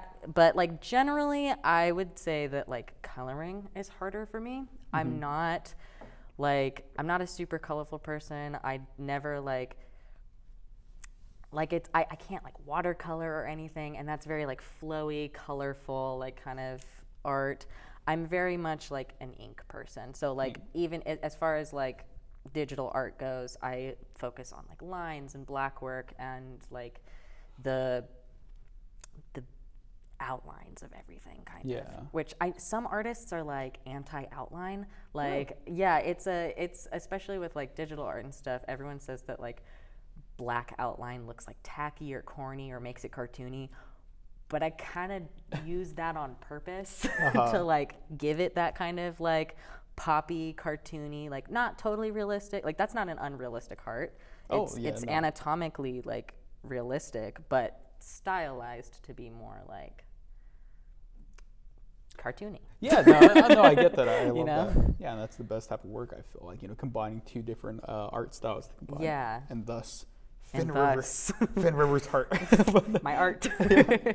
But great, and just, talking more about this or whatever. So how, again, because I'm looking at this, and I know you said you had like a frame of reference, or, you were kind of. Yeah. And just like looking at like little things, like, I don't know if this is the right thing, but like, I'm imagining, again, as sort of like cinematography, like. Yeah. So I'm imagining you thinking like, okay, is light hitting this a certain way, so I'm gonna like have shadows here or whatever. Like, how are you figuring that out? Like, how are you, like, are you thinking of things like that way? Yeah, I mean, you do have to, like, when you're, same for cinematography, like, you have to think that way when you're drawing and stuff. Like, there is a light source, like, and some people have certain styles where light sources don't really matter. Like, if it's really a simplified art style that isn't super, like, real world, like South Park, kind of, like that's really like toony. They don't really have like a lot of shadows and stuff. Like, I love that show. I love show. But shout out South Park. But like so like all of this dark part down here, it wasn't necessarily shadows. That was like pretty on the heart. Like that was like dark red spots, like there was like more blood in those areas or something. Because like if I just did the outline of like the pieces of the heart, you know what I'm saying? There wouldn't be a whole lot of this down here, but I kind of like, I like darker art, so I stylize it a little bit to kind of like bring that like black in and kind of like make it a part of the piece rather than just the outline of it. Yeah. So yeah, I mean, like, yes, there's like the gradient shadow. That definitely came from, because the photo that I was using was like, it was a medical photo. So like the light was like a big overhead light that was like over here, and like the heart was here. So there was kind of like on top of the heart, like this top area was more lit than this down area, like when it goes around the curve. So yes, I think is the answer. Yeah, okay, no, I think it's really great. And thank you. So obviously, second question. What was the easiest part of this, if there was? And if that's even like a thing, like, I don't know if you can measure something as hard or easy, or if it's just all sort of, the same thing. That's kind of the tricky part of it, because it's like art isn't necessarily hard for me, but it's also not easy either. Like there's times where I get frustrated and times that are way easier. Honestly, like I love to do inking and stuff. So like I was saying, like all this black stuff, like I can kind of just zone out and like do the little lines and fill it in, and that just flows from me. So I guess that would probably be the easiest part, because it's the part that I don't really have to think about as much. Like when I start thinking about highlights and colors and shadows and blah blah blah, then my brain starts being like, okay, I have to like think about this a little. But the like original shape, the original drawing, like all of the black work, if you took away all of the red stuff, that's where I'm like, ooh, nice. Like that's peace for me. Nice. Well, last two things I want to ask about this particular piece. Yeah. What are your intentions with this? Was it just simply to draw, an anatomically correct heart? Is this something like, oh, maybe I'll be able to make it into a tattoo someday? Was it commissioned? Was it? It wasn't commissioned. This was honestly I just wanted to draw an anatomically correct heart. Nice. But this was also, I drew this, it's time-stamped on my Instagram. I don't know exactly how many months ago, but this was kind of when I was really starting to really congest my style into something that would be tattooing. So this isn't, I wouldn't say this is the most tattooable design that I've ever drawn. I am very proud of it. More so as like an art piece than even something tattooable. But I did take that into like an account when I was making it. I wanted it to like look like something that could be tattooed, but it wasn't created entirely with the intention of being a tattooable design. Okay. And maybe that's a good thing too, like, you know, you're not I'm not boxing like yourself into forcing a tattoo out, Yeah. you know, like kind of just making something and like, oh, maybe you could get a tattoo of it. I don't know. Yeah, it's like, do what you want with it. Do what you want with it. Well, I absolutely love it. And the last thing I want to ask, I couldn't help but notice, if I may ask, the significance of is that Saint Magic? Saint Magic, yes, that's my art moniker, like name thingy that I use. I've used it since like 2015 or 16. I used to have like, well, I still have an art account, but I used to have way more stuff on there, and I kind of just like would post everything that I drew. I try to keep it more catered now. I want it to be more of like a portfolio. So like if I do ever get like an apprenticeship, fingers crossed, when, not if. Exactly. I want it to look professional. I want it to like really showcase the art that I'm doing now. But when I first started doing it, I was just posting everything. I was doing little random comics, like silly little commissions and things. And I amassed quite a like few followers pretty quickly. Nice. In like 2016 on both Instagram and Tumblr. I don't use Tumblr anymore. It's a dead site. But the golden age of Tumblr is long the gone. golden age. Rest in peace, Tumblr. But yeah, it's I really like when I was first getting into it.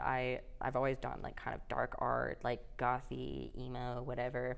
I really liked like religious iconography, but I'm so not religious that I was just like, yeah, nothing wrong with it. Nothing wrong with being religious. Nothing wrong with back and forth, you know. But I really liked like the idea of like saints because like they like it's kind of like you become a saint post life in a little way, like, and most of the time, like, you do something amazing, and like maybe people disagree, like Joan of Arc, like she was one of my heroes, but like maybe you do something like controversial at a time, but then like after you are gone, people like respect that and whatever, and they're like, oh, you're a saint now. And then I love magic and like fun little things, and there was also like a weird little, not OCD, but like I like the 5 letters in each one because I can kind of stack it and make it like look nice. Oh yeah, it's like, It was a little bit of an aesthetic choice, I won't lie. But I like it. People like have recognized me as it. Like I've had people like DM me on Instagram and be like, whoa, wait, like you were that Tumblr artist. And I'm like, oh, that's so weird, yeah. That's awesome. Yes, I was. That's a true fan, man. Right. I got your mixtape, bro. I know who you are. I love that. And last little thing, and we'll move on to the next one. Just, you know, more about Saint Magic. So quick little question. The style it's in now, is that how it's always looked, or is it like different? I kind of sign it however I'm feeling on a day. Like I used to do like just my handwriting, like Saint Magic, and then I would do it in like a little square. So I had like a little box one, and I would just like paste that onto whatever drawing I did. Yeah. But I started getting really into writing script and writing like calligraphy and stuff past like year and a half, 2 years. So anytime I get an excuse to like whip that out a little bit, I'll do a little writing. It's not perfect by any means, but it was fun. I think it looks nice. I think it looks great. This whole thing, it's really great. And thank you. Man, one thing I will disagree with you on, you're already a saint in my eyes, bro. It didn't take you passing to the afterlife it already is. So. I appreciate that. Yeah. Well, thank you so much for this first image. Yeah, of course. You ready to go to the second one? I am. I very am. All right, let's check out this I second can't remember picture. which one it is. Oh, this one. You're like, this one's fun. I mean, this one's kind of my. It's my emo test. I tested you earlier. It's if you recognize it, you're an emo. Yeah. We'll give you 10 seconds or whatever, the answer will appear. A little ding, ding, ding, ding, ding, boop. Yep. So for anyone who didn't get it, it's the Collide with the Sky, Pierce the Veil album cover. Nice. Redrawn in my style. You hear that? All the viewers just are like, yeah. No, they're clicking out. They're like, oh, nope, emos, bye.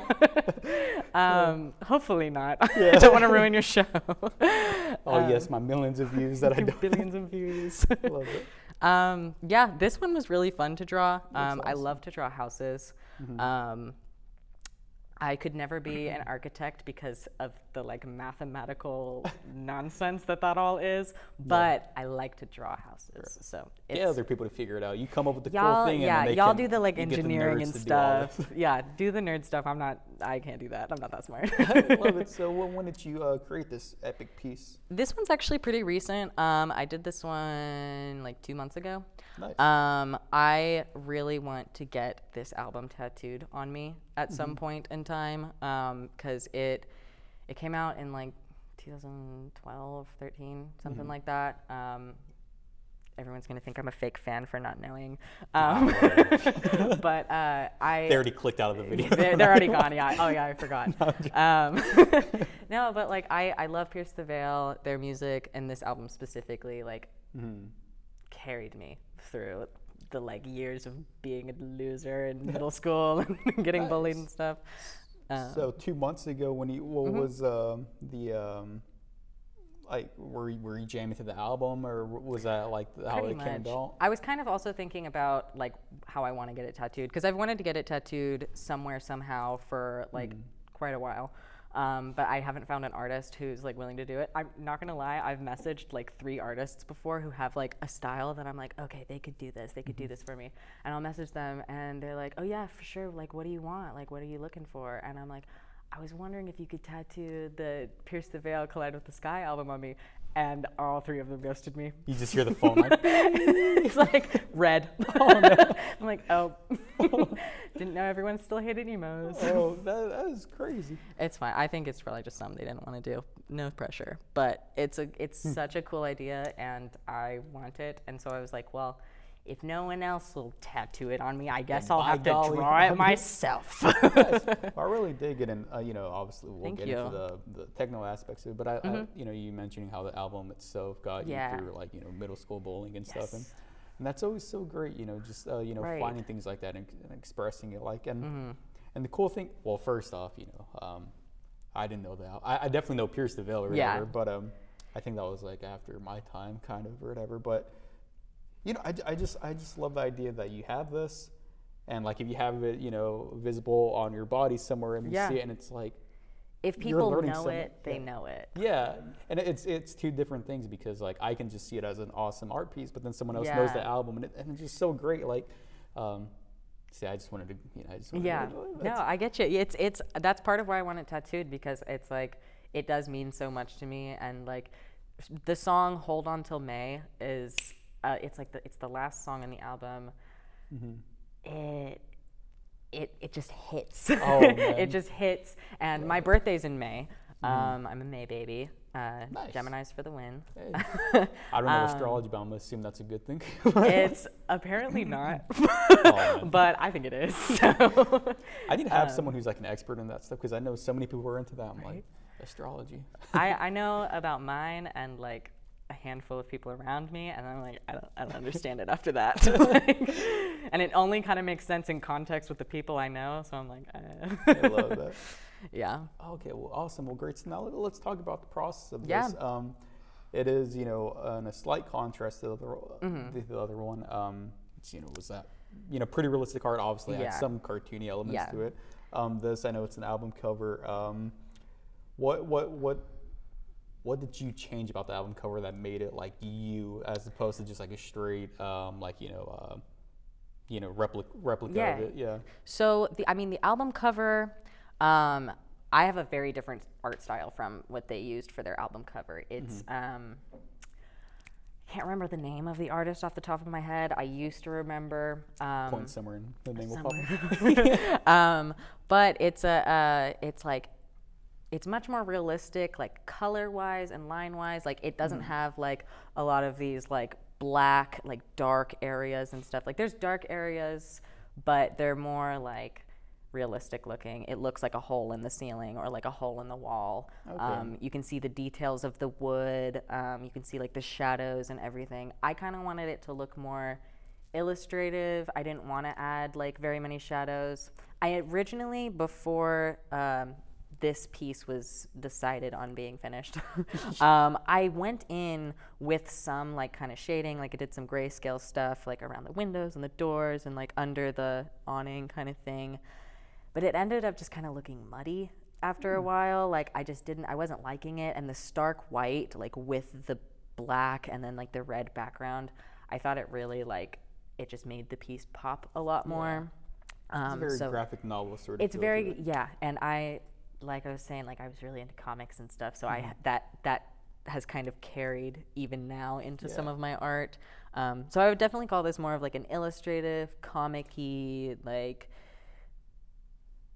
coloring booky kind of like stuff. Like someone else could color this in, but I didn't want to do it. No, I absolutely love it. And just just again, I know it's the album cover, but it just seems like so you or whatever. Like again, I know we just met, but it's like I feel like I'm already getting a sense of like your style in a way, and you're like, you're basic. You've seen 2 pictures now. You're the biggest. But like that's literally what I'm trying to go for. Like I want my art to be recognizable as mine. So like that's a really high compliment. So thank you for getting it. But and like talking about the process with this, so did you start with like, okay, let me draw it exactly what the album is and then let me modify it, or were you already in your mindset of like, okay, I'm doing it my style? Like does that make sense? I get you. I mean, I'm really, really bad at duplicating styles. So like even if I had wanted to like duplicate this exactly, it was gonna look totally different. So I just went my style right away. I kind of got the basic sketch, like based off of the album cover. Like I had like a side-by-side reference like on my screen, because this one was completely digital. The other one was also completely digital. I think most of the ones in here, I actually chose almost all digital ones. Okay. But this one, like I had just like a side-by-side, like a picture of the album cover and then my screen that I was drawing on, and I was just going like section by section. I started with like the door area and like all of this, and it was really like, it was tricky because the original album cover, it's not as like not all of the little tiles on the ceiling and stuff are all like lined out, you know, like they kind of blur together. Like all of that stuff, like it all kind of like blurs together. It looks like one solid piece, but then like my style, I kind of wanted to break it up a little bit. I wanted there to be like clear space between them. So like all of these like little gaps of like black in the areas and stuff, like those had like tiles like on them and stuff, but it was so dark that I was like, I want it to be like, I want it to pop more. I want it to look more like graphic-y. So I added a lot of black, and like it ended up coming out really well. I'm really proud of this one. And I just like what I've loved about stuff similar to this or whatever, like reading graphic novels, I don't know, I thought of immediately like Frank Miller stuff, like Sin City or whatever. Seeing stuff like as a viewer, as like a non-artist or like non-drawer of this, because I'm an artist. You're somewhat. an artist. But like seeing this is just like, oh, okay, but then you have to think about like, man, an artist like took the time to like do all this, so like we the viewers just see it as is, and it's like, oh, but then you don't think of the process, like you said, like about the the tiles or whatever, your the little bricks or whatever, and you like choosing to like sort of block them. That's awesome. And so with regards to that, when you're drawing like with this specifically, does the sort of final result reveal itself to you as you're going, or do you have a finished product in mind upon or like prior to actually beginning your work?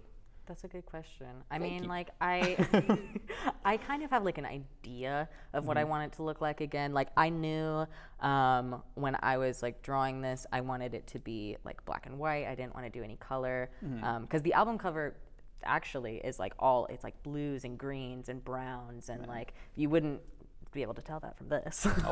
But it's a lot different of like a color scheme and everything, and I was like, this one was specifically drawn to be like tattooable kind of like, and it's not necessarily perfect. I'm sure that like any professional tattoo artist might have some like critiques on ways to make it better. Like, actually, but I mean, I would accept those critiques. But I wanted it to be something that was like bold lines, like really solid.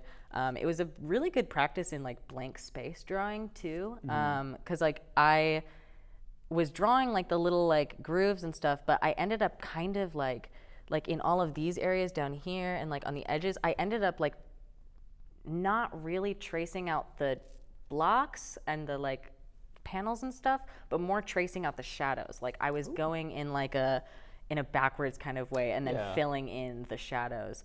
It was a really fun exercise. I don't do a lot of like blank space work a lot of the time. My favorite Taylor Swift song. It's such a good one. Such a good one. Nice. Yeah, And, it's super fun. Yeah. Like, how long? So you said 2 months ago. How long did that take? How long did it take? This one probably took me. I know I broke this one up over a couple of days. Okay. Because I have terrible carpal tunnel and my little hands start hurting sometimes. That's tragic. It's terrible. I literally, like when I was like 14, it started acting up and I was like, why does my hand hurt all the time? And I want to draw, but like it's the curse. It's a curse and a blessing. That was me too. I love swimming. My ears are really bad, so it's like I can't. It's like, how can I'd be Michael Phelps right now. I could be Michael Phelps if my ears didn't suck. Exactly. I would say this probably took me about like 2.5 hours. If I'm being realistic. Altogether, like like all combining the together, broken down it days. was like 2 or 3 days, and I just like I sketched on it the first 2, and then like the last one I like really like buffed it out and like finished it. Nice. And that was like my longest drawing session. Yeah, and again, not to just keep complimenting you or whatever, but it's just as someone who doesn't do this stuff, and maybe viewers are familiar with this, they're like, oh yeah, 2.5 hours seems about right, but like to me, it's just like mind blowing. Like what? You would freak out if you heard how long I've spent on some pieces before, like up to 12 hours. See, like that seems more appropriate, like 12, 24 hours. So like just the idea, like 2 hours seems like. Oh, just 2 hours seem little? Yeah, that seems like little. Like okay, yeah. I get it. I was getting backwards. Yeah, to me, I'm thinking. So when you said broken down days, I'm like, oh yeah, so like that's like 5 full 24-hour shift days. Yep. That's great. And last thing I want to ask about this. Yeah. You mentioned, I guess this relates to this, but also a sort of broader question to other art pieces in general. You mentioned it like wanting it to be tattooable. Mm-hmm. Now, when you have, this is probably a basic question for tattoo people, I apologize, but I'm trying to educate myself. So obviously this has to go to a certain body part, right? It can't just be anywhere, right? Like, is that how these things work? Yes. I mean, like, you're generally, if you're ever getting a tattoo, you're going to have to like really consider the placement, like for specific sizes. Like this one, for example, I want it right on my stomach, like right below the belly button. I want the little lady, like I want my belly button right there. You know what I mean? Like nice. So like this area, but like because my torso is wide, like and this is like a wider piece, it makes more sense to have it here. I could also do it like on a thigh. Dang. Or like, but like I wouldn't, this isn't something that I would put like on my arm or like a forearm or something, just because that's such a smaller amount of space, and it's like an interesting, like unless I wanted to do it really small, in which case it's too many details to do so small. Dang, like that would be brutal on any artist, but they'll be all right. I drew it with that placement right here in mind, because it's like I know it's going to be big. It's going to be in like a space where it has like, it's not like going to be folding or anything weird or like curving. So it gives you a lot more freedom when you're like thinking about drawing on a certain area. But there's some that will be on here and our little other ones that were designed to be tattoos that are more like you could smack them on an arm or like get that little put in a quarter. Yeah, the little flash designs. Yeah, I used to love doing that. That was my edgy phase. Your edgy phase. Get the little quarters. Well, thank you so much. And I forgot to ask the last one. Do you title your works at all, or are they just sort of? Not particularly. Like I have a portfolio website where to add a thing in, it required me to put in a title, so I threw in some random ones. I was just like, Human Heart 1. File already exists. Like what? Yeah. Oops. 1.2. Awesome. Well, thank you so much, Finn, for this. And these are, again, like, I hope you're confident in your work, because like these are just amazing. Thank I you. know people are gonna love it. I can't really wait for others to see. appreciate it. Yeah, and you ready to go to the next one? I am indeed. I'm Bam. excited. Let's go to the next image. Yes, I did. Get over it. In 2022. Heck yeah. I perfected like the slow motion dab too, like.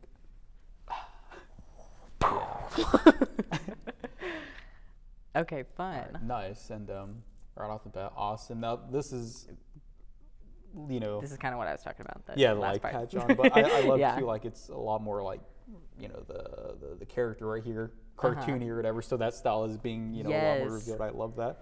And tell me about these. Are these like were these grouped together, or are they like from different like work, like, you know, times you worked and you just put them together? Are these all These are meant to be all together? these are all drawn on the same little page. Nice. Because I wanted to do, because you know how like when you go into a tattoo parlor, they've got all like the flash sheets and like everything up on a wall. Or I guess you don't have tattoos, but you Oh, can. I've been- You've been yeah, in. I've I'm been sure around. you've been.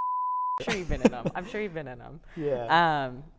But yeah, I wanted to do, I've kind of started doing this a little bit more. There's another one on here that's a little bit similar to this. Like I've been calling them my doodle sheets because they're not necessarily a flash, because I'm not necessarily a tattoo artist yet.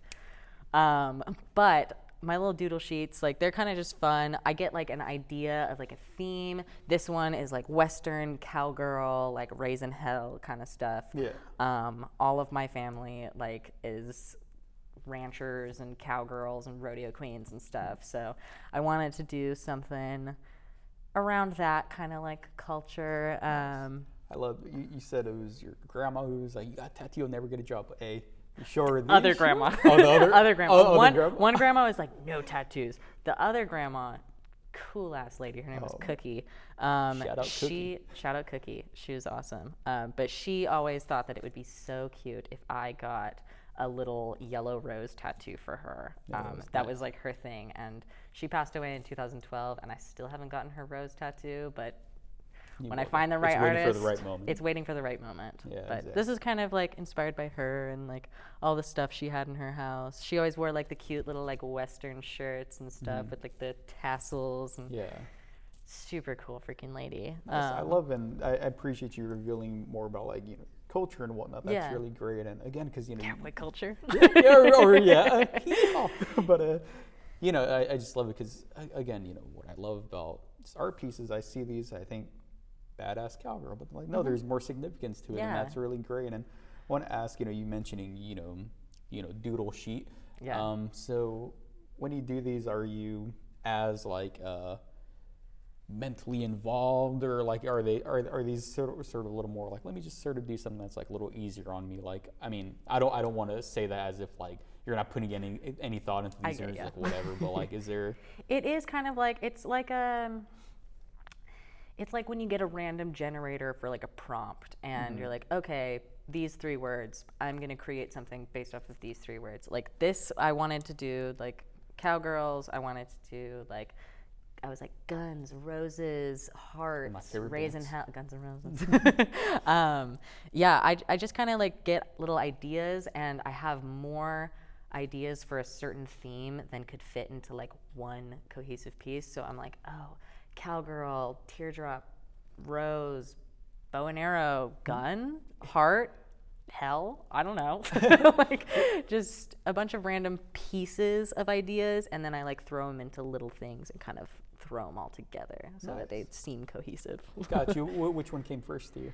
The first one that came to me for this one was the cowgirl. Nice. I love, I don't draw a lot of people as much anymore, but like when I was really into, like when I was in high school, I was like really into comics and stuff. So like I drew a lot more people. I had like a bunch of characters that I made up and like storylines and stuff.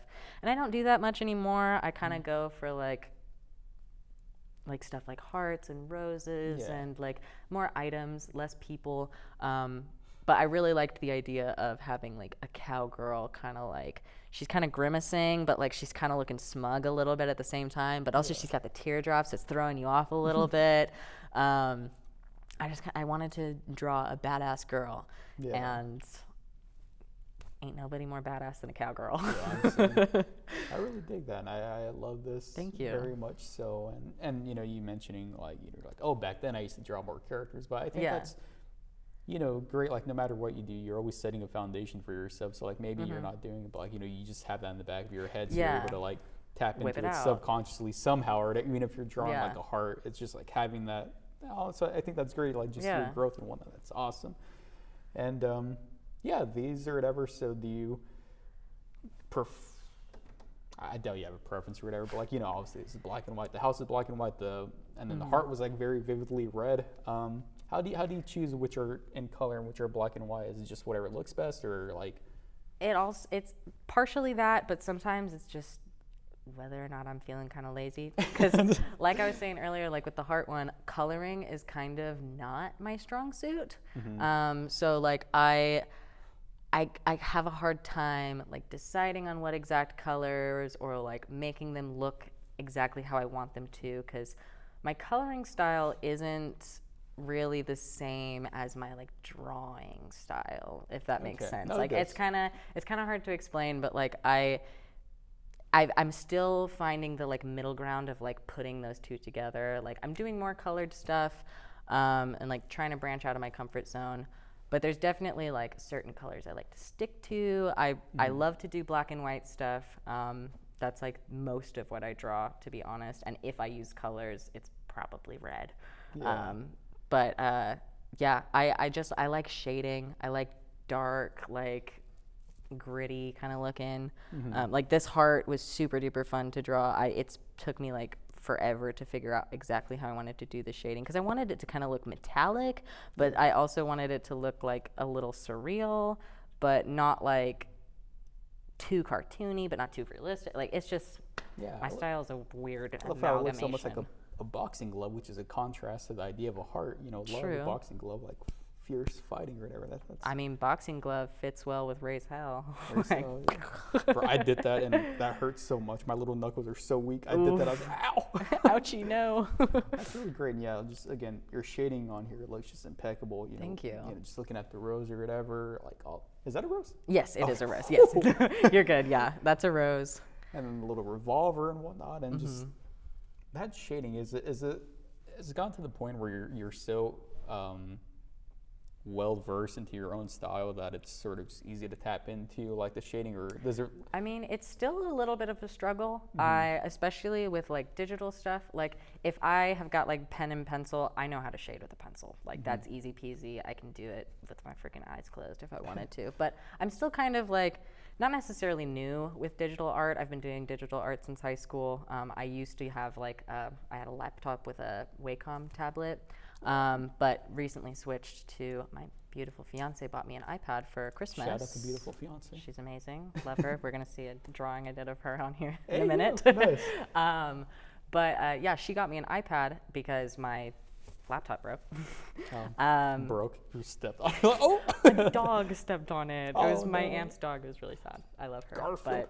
But she didn't know any better. Yeah, but I'm still kind of trying to get used to the like program that I use. I use Procreate. It's like $7 in the App Store. Super freaking easy to use. You can download brushes for free online. Like it's awesome. Nice. But I'm still trying to like figure out my style for digital shading and stuff. This is all airbrushing. And then for like certain areas and stuff, I use a blending brush to kind of like fade it out a little bit more. But I also like the like on her hat, how you can kind of see the like strokes a little bit. Like you can see the different layers of shading. I like how that looks. So I kind of leave that. But then like over here on the gun and stuff, like the handle, I have it much more like faded, and like you can still see strokes and stuff in there, but I wanted it to like be smoother. So like I can tap into it, but it definitely isn't as easy as like lines and stuff. And, but it's fun. Yeah. It looks. I'm glad you're like enjoying it. It's, you know, maybe therapeutic for you, and it's for sure. Great results. Absolutely awesome. And so I want to ask last thing, and then we'll go to the next one. So what are some areas that you're looking to? Well, it's hard to say improve because it looks like you're already a beast at everything. But like, what are some areas that you feel? Like with these works or whatever, like, you know, how are these like improving your skills, or like are these like, you know, changing, like, you know, hopefully it makes sense what I'm saying. I get you. It's no, you're good. I get you. It's there's definitely been some learning curves and stuff, and like I'm still I believe I'm always going to be learning, like, for the rest of my life. Never like, stop there's learning. never, I don't ever want to stop learning. I want to always be growing and changing, and I try to keep an open mind with my art and with others, because once I start getting, like, too, like, routine with my drawings, that's when, like, the art block hits, and then I can't draw anything for, like, 3 months, and it's, like, a nightmare. So, like, constantly, like, adding little shifts in, like, how I, like, do shading and stuff, because this, I think the next one is going to be a good example of 2 different kinds of shading I do. Because some of them I like to do airbrushing like this, where it's very smooth, very like clean. And then I use like different brushes to have more of like a gritty kind of look, or like an overlaying like color scheme, or like just different stuff. And I bounce back and forth between those, and I don't necessarily know which one I'm gonna do when I start a piece. Like, it kind of just comes with what the piece ends up looking like. Like, once I get all the lines and stuff done, I'm like, like, how am I gonna like polish this off and finish it up? Like, I put on my little artist cap and like think about it. Awesome. Well, great. Thank you so much. And any last things you'd like to say about this particular? Cowgirls rock. I love cowgirls. Yeah. I love it. I love them now too. Something awoke in me by looking at this. You're like, cowgirls. I love it. Well, thank you so much, Finn. Of course. And, you ready for the next one, the 4th one? I believe? Do. Yeah. I got the order out, but this is a good example too. This one I'm very excited to talk about, and it almost made it onto my recommendations list. Oh. Go for it. This right here is an album cover I designed for a dear friend of mine, who my fiance is actually in a band with. Your fiance sounds like the coolest person ever. Badass. She plays the bass. She plays bass. She plays bass guitar. She's so cool. She's literally the coolest chick ever. But this is Sydney Hart. She's a super awesome rock star in Dallas. She's a music teacher, and like just has been in like other bands and stuff before, but the past like year and a half, she's been releasing music on Spotify and other places, but I have Spotify, so that's what I think of. But this is for her song, it's her 3rd single, Shattered. So there were 2 pieces that I did for her before this, for her songs Wasted Time and Crossfire, both also really great songs. But this art piece and the song that goes with it are my favorites of hers.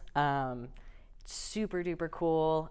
They did a music video for this one actually, and like in the music video she's got like a bat and she like swings at a mirror, and you can like see like her reflection kind of all break up. And the theme that we had kind of been going with for the pieces I did for her before were very like her and a skeleton. Like the first one is her, and then there's a skeleton behind her like covering her eyes. The next one is her, like it's like a close-up of her face, and then there's a skeleton like kind of like half-faced behind her. And so this one, it's like I wanted it to bring it closer and closer and closer. Like skeleton over here, you can see him. Skeleton right next to her, you can see him. And then she is the skeleton, like with the little cutout right there. It's amazing. It was so fun. And like it's always been a dream of mine in a weird secret way to design album art for people, because like I have a very musical family. My dad is in bands and stuff, and my sibling is a rock star in their own way. They're all very cool. I am not musically talented. Hey, you're just as cool, if not cooler, though. I'll take that. Yeah. Tell them that though. But yeah, this one was super duper cool, and this song is awesome. Like if you like alternative rock, if you know like Royal Blood, that band, Figure It Out. Yes, they super duper cool stuff. And this piece was so fun to draw. Yeah, and I want to ask. So could you state the band or the artist's name? Yes, Sydney Hart. Sydney Hart. Hart spelled Harte. Harte. Yes, Harte. Nice. Yes, and then Sydney spelled like the city. Oh, nice. Spelled normal. Cool. I want to ask how much did they have influence on? I mean, because I know they had a music video that was like. Yeah. So did they have like kind of like, hey Finn, can you do this, or like were you left to your own devices? I was really left to my devices. Because you said you did 2 prior. I did 2 before this, yes. So the first one, she gave me complete creative freedom. Like she was just like, I don't know what I want it to be. Like she sent me a couple album covers she liked, like in different like styles and stuff. That would have been a funny one. She like sent me a bunch of album covers she really liked and like colors that she liked, and it worked really well with like my style because I love red, I love grayscales, I love drawing skeletons, I love drawing hearts. Her name is Sydney Hart. Do you know how like much of a score it is to like be able to draw for her? But it like ended up being perfect, and so like her and her mom, who like manages all her stuff, she's momager, Pam, she rocks. Nice. She like they just kind of like kept giving me the freedom, and they were like, okay, well, it's for this song. She would send me like the original demo recording of like the song, and I would just like play it on loop and like just sketch ideas until something came. Super duper fun. I'm generally inspired a lot by music. Like if I'm drawing something, it's because I'm listening to something, like, and it makes me think of it, makes me feel things, like I get a vibe, a visual. It's so funny you're saying that, because like I haven't heard this song or whatever, but like this just speaks to me in so like just this image or whatever, it like speaks to me, and like I don't know, it's amazing at how much like it says, just this image or whatever, like God. It's a really good song. You're gonna have to listen to it. Oh, I will. Our 7th recommendation today. Recommendation number 7, Sydney Hart. Love it. And I just, you know, the you were mentioning, you know, black and white you use, and then red too. But here we're introduced to a 3rd color you're using. It looks like that little blue. A little bit of blue in there. So that was fun. It was kind of an accident, because see all this like these red glares on the glass. Yeah, like that and that. Yeah. All of that little red. So that layer I set to a certain like opacity or whatever. I think it was on just like the medium or something. Like so it was just like too vivid, like not too vivid, but not like so subtle. Yeah. And when I changed it, it for some reason picked up some blue on the white areas that I drew. So that wasn't even intentional. I just kind of like did it, and then it like, when I set the like opacity, it instead of being red was like blue over that, and I was like, that doesn't look half bad. Like that was like kind of like a fun little surprise moment in the drawing, because like my comfort zone obviously is grays and blacks and reds and stuff, but it ended up working out that there was blue, because it adds like it adds like a kind of a pop, you know, and gives it a little bit more dimension. Honestly, I think it would have looked worse without it. Yeah, it's so funny how it happens. Thank goodness like for editing and like showing me things that I didn't know I needed. Yeah, great. And you know, again, I love, you know, I mean, all these like show your style, but this one too. It's funny because why, you know, the blue is so prominent, because you know it's you know, it really has a like graphic novel feel or whatever, where that's not like super realistic or whatever, but yet it makes sense within what you're drawing, and I love that. And you know, just really exploring the art form or whatever, like maybe in a film or like, you know, real life that doesn't make sense, but here it's seamless, it fits perfectly. I love that, and that's so great. And just I feel like we could talk about this. I mean, just that now I just want to listen to this music or whatever. Was this challenging at all? You said it was a great time to do it. Was it? I mean, and you said you were listening. I feel like it was probably just something that came out like pretty good. Like it came out. I mean, like the original sketch came out really easily. So like I knew the idea I wanted. I knew I wanted it to be her, like in this cool ornate mirror. Is that Sydney Hart? That's Sydney. That is yes, Sydney Hart. And she's got the half and half black and blonde hair. She's got great eyebrows. Very beautiful person. Like, she's gorgeous. She's gorgeous.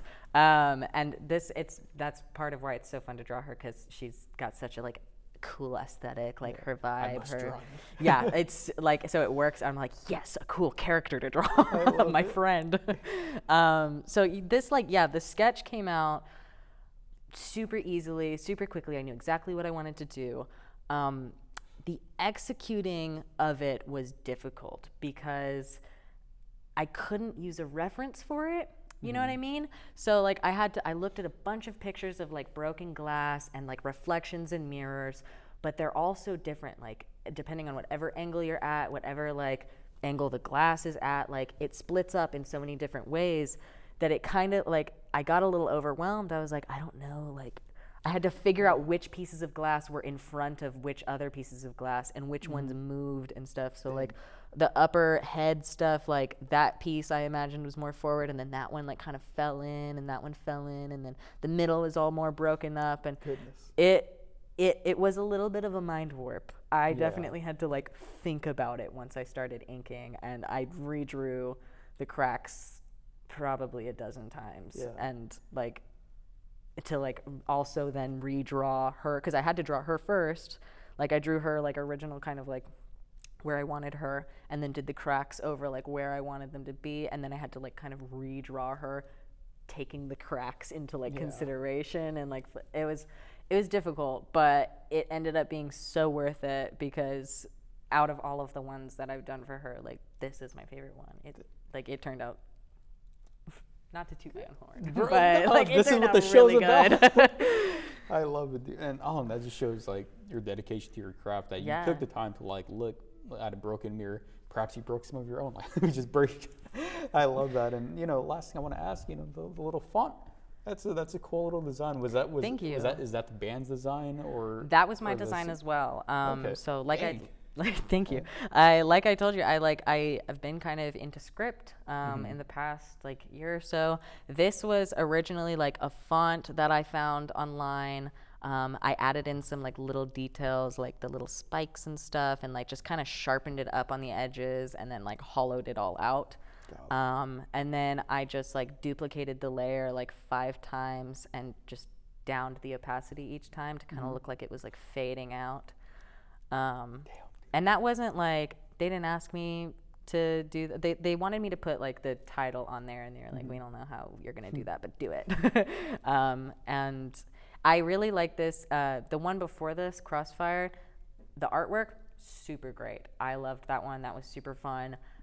But I wasn't a big fan of how I did the title on that one, though. If I were to criticize like that, I would say I could have done the title a little bit differently. So that was kind of what I went for with this one, because the other one was like black, and it was kind of like fuzzy looking behind her, and I wanted it to be like more of a pop, but still like subtle in front of her. So I did white, so it would like kind of contrast a little bit more, but then still made it kind of small and low, so that it wasn't like the focus. Like I wanted the drawing itself to be what brings people in, and it's like, oh, I want to listen to that album.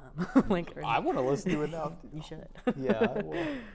Well, thank you so much for showing me this. This is really great, and I mean, I don't know if they paid you, but man, they probably didn't pay you enough. Like, this is amazing, dude. I love it. They paid me pretty good. I'm not gonna lie. Okay, well, worth it. So worth it. I would have done it anyways, just because I loved to do it. But it was definitely a perk to get paid. Yeah, dude, I love it. And I wish we could talk about it like longer. I mean, is there anything else, last comments you'd like to make about it? Listen to Sydney Hart. She's on Spotify. She's on Apple Music. She's probably on whatever else. They've got YouTube videos, like with their music videos for this one and one of her other songs. Check her out. She's awesome. Sydney Hart. I love it. Thank you so much. Of course. Tapping the greatness is awesome.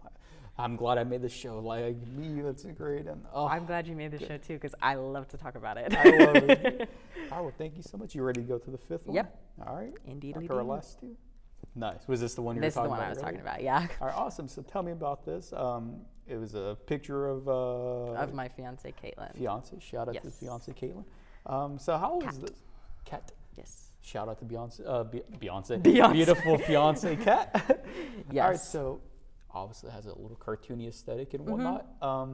Does it start like that? Were you referring to like a picture, like for reference, or was she just literally just that the whole time? How did I think we were watching a movie or something. Like we were just sitting on the couch watching a movie, and I was kind of doodling and like just doing my little thing, doing little sketches, little ideas and stuff. I will, like, before I start a piece that I actually like enough to finish, I'll do like 20 sketches of just random crap that's been sitting in my brain all day at work or whatever. And sometimes none of it works out, but like I still want to draw. and she was just right in front of me, and she was so pretty. Nice. So What better subject do a than your little deal. fiance? That's awesome. Right? Yeah, it was super fun to do. And this is like kind of how I was saying, it's a different kind of shading style. Yeah, I wanted to ask you about, Yeah. So this one's less, it's less airbrushy. I used it's digital, so not actually gouache, but it was like a gouache brush. What's a gouache brush? Gouache Man, is that's a tongue type tie. of paint. Okay. So it's kind of like if watercolor had more pigment. So Okay. it's like you get like a little dab of the paint like out of the tube, you mix a little bit of water in it, and like however much water dilutes the color more, but like you can do pretty like bold colors with gouache, which is why I like it, because I like the style of painting with watercolor, but that always ends up being super light and like Eastery to me. Yeah. So gouache is a really cool medium to use. And there's a brush that I have in my online or like my digital program that is like just called a gouache brush, and it has like a nice blend, it has a nice opacity, so like every stroke that I go over like along the edge, like if I do a stroke next to a stroke, it'll like kind of blend them together seamlessly. Like it goes really well. It gives it more of like this painterly kind of look, and this definitely isn't like a drawing that is tattooable or anything, so it's a little bit maybe I mean like with the right artist. But this one was kind of, I just wanted to like play with a little bit of realism, a little bit of lighting, a little bit of color. This drawing originally, I like added all of the like I made it red afterwards. So originally, like her hair is much more blonde in the drawing, like the colors I was originally using. But I have a certain vision when it comes to my art, and if it doesn't match the like aesthetic that I've curated in my brain, it like makes me go crazy. So I made it a little bit redder. I maybe made it a little redder than I needed to, but I still think it looks really good. You can still tell she's blonde. You can still see her pretty blue eyes. I think that part actually, like the blue, I like erased the red just to make sure that they were still there. Well, it's almost good that like, you know, you're maybe made a little more red, because then the blue pops out a lot more, so that's a nice little contrast. That's kind of what I was thinking too, like when I was drawing it and stuff.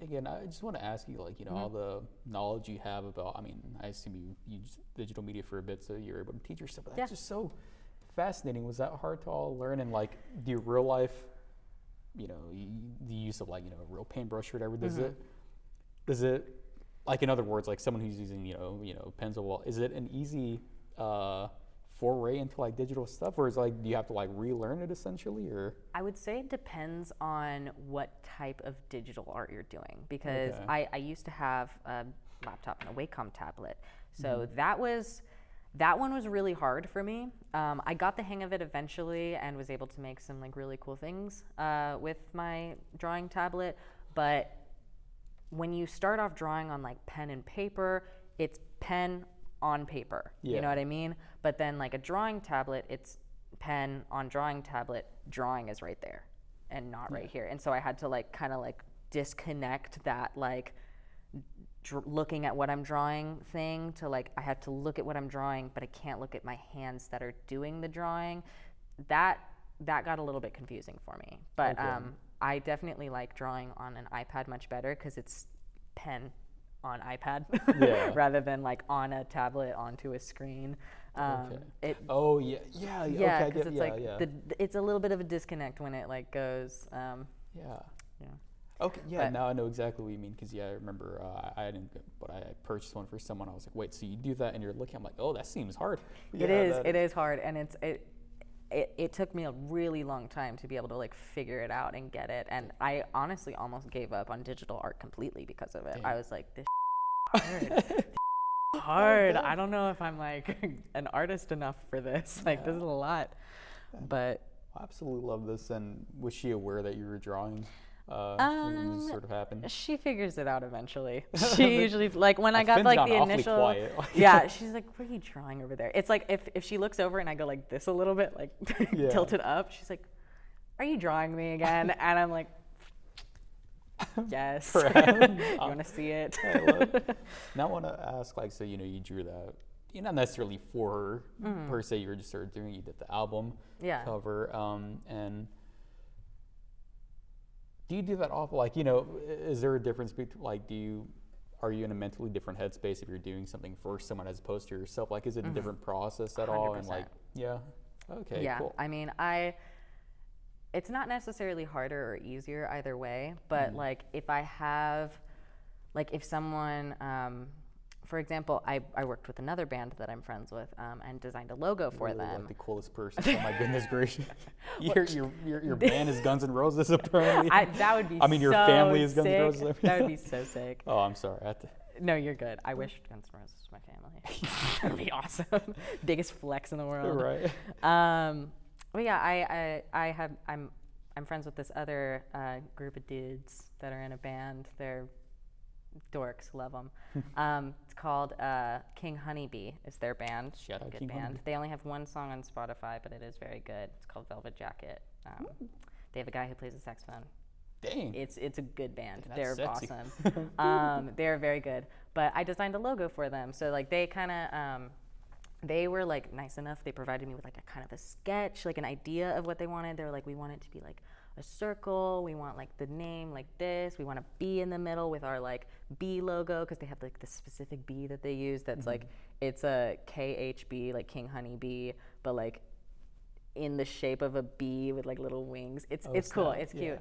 But like when it's stuff like that, like where I'm being commissioned and like they have like a clear idea of what they want, that is like a totally different mindset from just like free doodling, because like I have like a set goal, I have a set plan. Like I kind of get a little bit more stressed out about it, to be honest with you, like when it's like it's a little bit more pressure. But it helps so much when people like know what they want. Like the first drawing I did for Sydney, like she gave me total creative freedom, and like while creative freedom is awesome, it was still like super stressful because I was like, what if she doesn't like what I come up with? No, that's almost in a way harder. It was almost harder because I had to like come up with something she would like for her art, but like I was just like coming up with it out of my own head. It ended up working out really well, but it ended up working out great. But it is definitely more helpful like when I get commissions for things, like if people know what they want, the style that they're looking for, like colors and stuff. Nice. So that was really easy, but still super fun. And then stuff like this, I'm just like sitting on my couch eating hot Cheetos and like doodling. I love it. And what did you gain from this? Just like, how, like, because I assume every piece you do, you develop in a certain way, or never stop learning, right? You're always sort of learning. And, you're talking about the shading and whatnot. So what are some things that, upon concluding that, you felt changed, or not changed, but like or not even improved, but like what was the pre-fin prior to this and then post-fin after this? Well, what's fun about drawing her specifically, we've been together since 2019. Nice. So I've pretty much been drawing her since the week I met her. Like it was just like outside her window. I know how to draw. Like I did a drawing of you, but nice. She's like, okay, weirdo. Just kidding. She 3 did not years do later. That. But it's kind of cool because like I don't have to think a lot about like drawing her, because I'm never drawing her for any reason other than I'm just wanting to draw, and she's right there and she's a great subject. But like it's cool to kind of see how my art evolves like without me having to think about it, just in comparison like with her being the control, you know what I mean? Because like a drawing I did 3 years ago looks totally different than this drawing. There's still aspects of it. I have a very set way that I like to draw faces, like the shapes of noses and stuff, and like the certain lines I focus on, because like there's so many different lines in like the human face, and once you like start breaking it down, like I've gone down really like hyper realistic, like photorealistic routes before with my art, and like once you start noticing all those little details, there's so many of them. So like picking and choosing certain ones that I really like. I love to do like little like lines around the eyes, because everyone has lines around their eyes, like little lines around eyebrows and stuff, like the little corners of the mouth, the like swoop of the nose. Like there's certain parts of it that like I stick to, but like still kind of like the style evolves. I do hair totally different now than I did like forever ago. Because I mean, again, not that I'm the draw or whatever, but I always struggle with hair. Like completely, that always seemed like the hardest thing to me. That and eyes, were like Right. like circle dot, but it doesn't look. Anyway, I get so I it. want to say like the hair looks absolutely immaculate. It's Thank so you. fantastic, and just something I want in common. I love the little iris effect you have. You know, the little circle. That's Yeah. really cool. Thank It you. gives like I can't. I wanted to kind of look like almost like filmy, like almost telescopy, like kind of Yeah. like looking through a camera Well- lens kind of thing. Well, you saying that's kind of beautiful. You know, film the idea. You know, sort of voyeuristic thing, and then you're, you know, like you know, you're creating that watching- through drawing. Yeah, like, and so I love that, and you know, because you were literally like, you know, just sort of looking at her doing Yeah. that. And I love It's that. like my hands are the camera instead of like the camera. That's great. And what was this little iris effect? Something you finished a drawing, you're like, oh, now let me do this. Boop. Yeah, I kind of like I wanted it to look more full, like a finished piece. Yeah. So I like when borders are around art pieces, like especially like portraits and stuff. Like I feel like if you're ever doing a portrait, there should be some kind of border, which is part of why I did the like mirror in the other one. Like I wanted that to kind of border Sydney's look in that.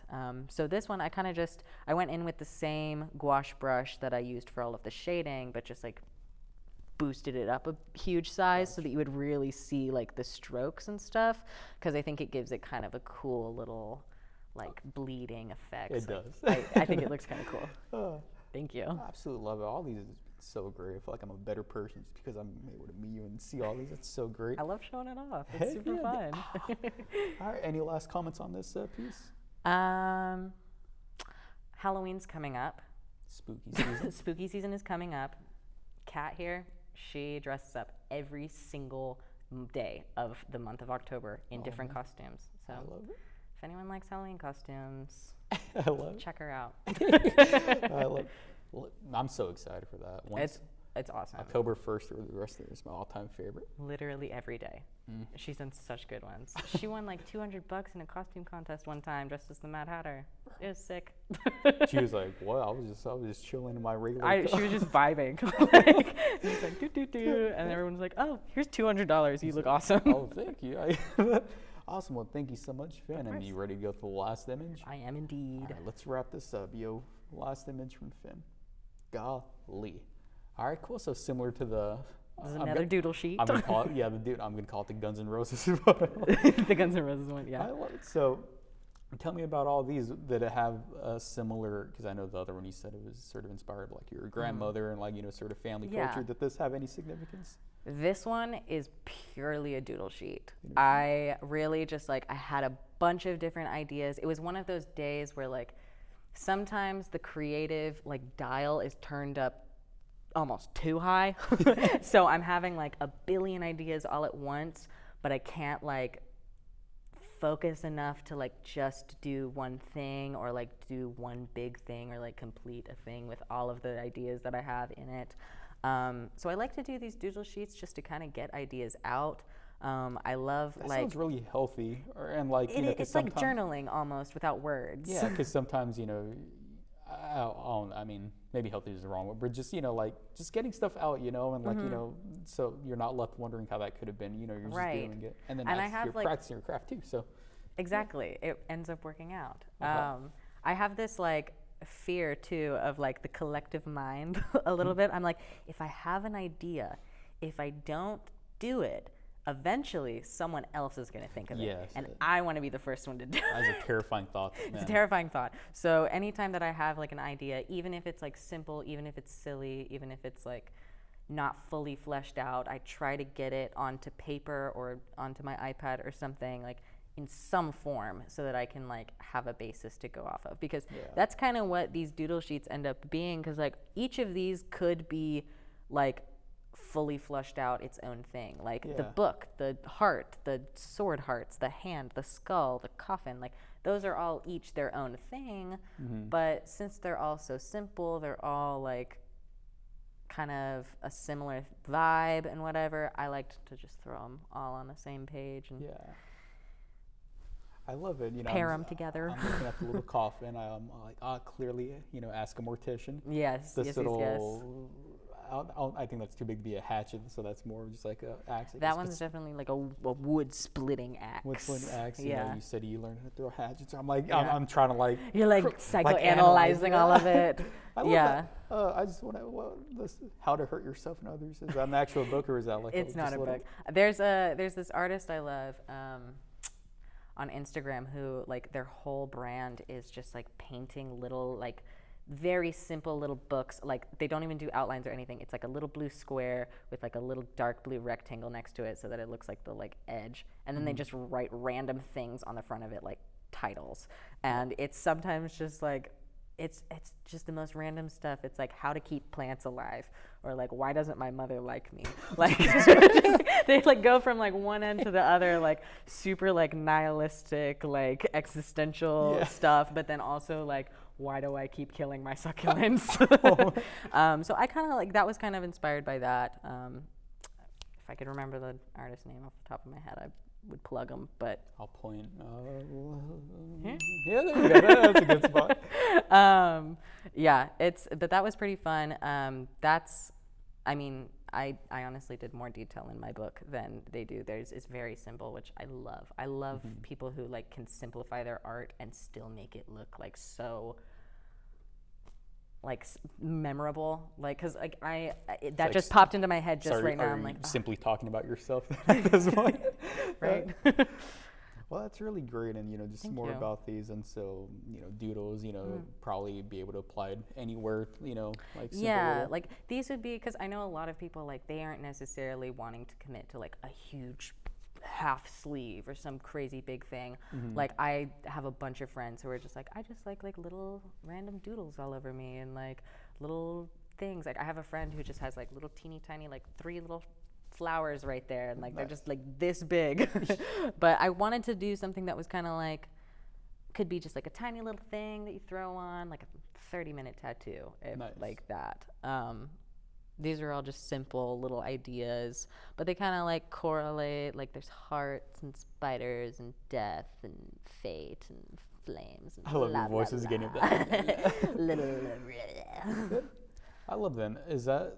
Do you happen to know if that's like a common skill or trait that tattoo artists have? The idea like, oh, yes, I'm a tattoo artist. I can do very intricate things, but at the same time, I can do these little like simple. Like, is that? At least that sounds as like far a really as good thing to do or good practice to have. As far as I like have noticed, I definitely see artists doing like they have ranges, you know what I mean? Like some really fantastic, like huge, super detailed, took 10 hours to draw pieces. But then they also have like little sketches and stuff, little doodles. And like I see this a lot more now in tattooing than I did before because a lot of people in like, I think like 2015 or 16, people started getting really into like stick and pokes and like everyone was just giving themselves like random little tattoos. Me and my friends did it. Like in high school, we would like stay up with like a sewing needle in the end of like a pencil and like using India ink, which don't use India ink in your flesh if you're going to tattoo yourself. Top 6 things to avoid instead of recommendations. Don't do that. The opposite of a recommendation. Don't do that. But like, yeah, like it should just be little things. My friend one time did like a little tiny skull with a party hat. Like just little random, like silly, simple outline doodles. That became like really popular. Like everyone on Tumblr, once again, was doing that. Tumblr was a sacred ground. Like people, I mean, especially in that era, like 2014, 15, 16. Yeah. It was you hell and holy ground. You'd have to be there. I love that.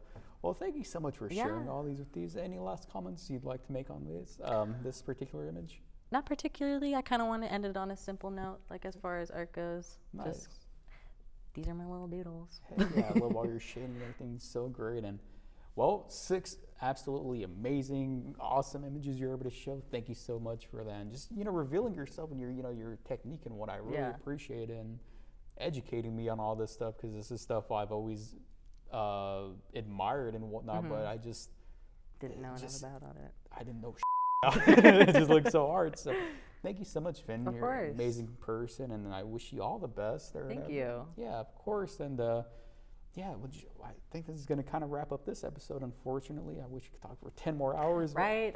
Thank you for like letting me be here. Yeah, thank you for coming on. I don't get the opportunity to just talk about my art for an hour and a half. Something tells me this is going to be the first of many, many, many little talk show type things you do.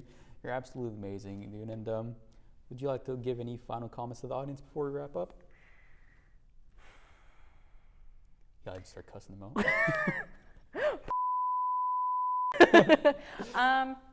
Follow your passion, even if it seems like it's not attainable for you.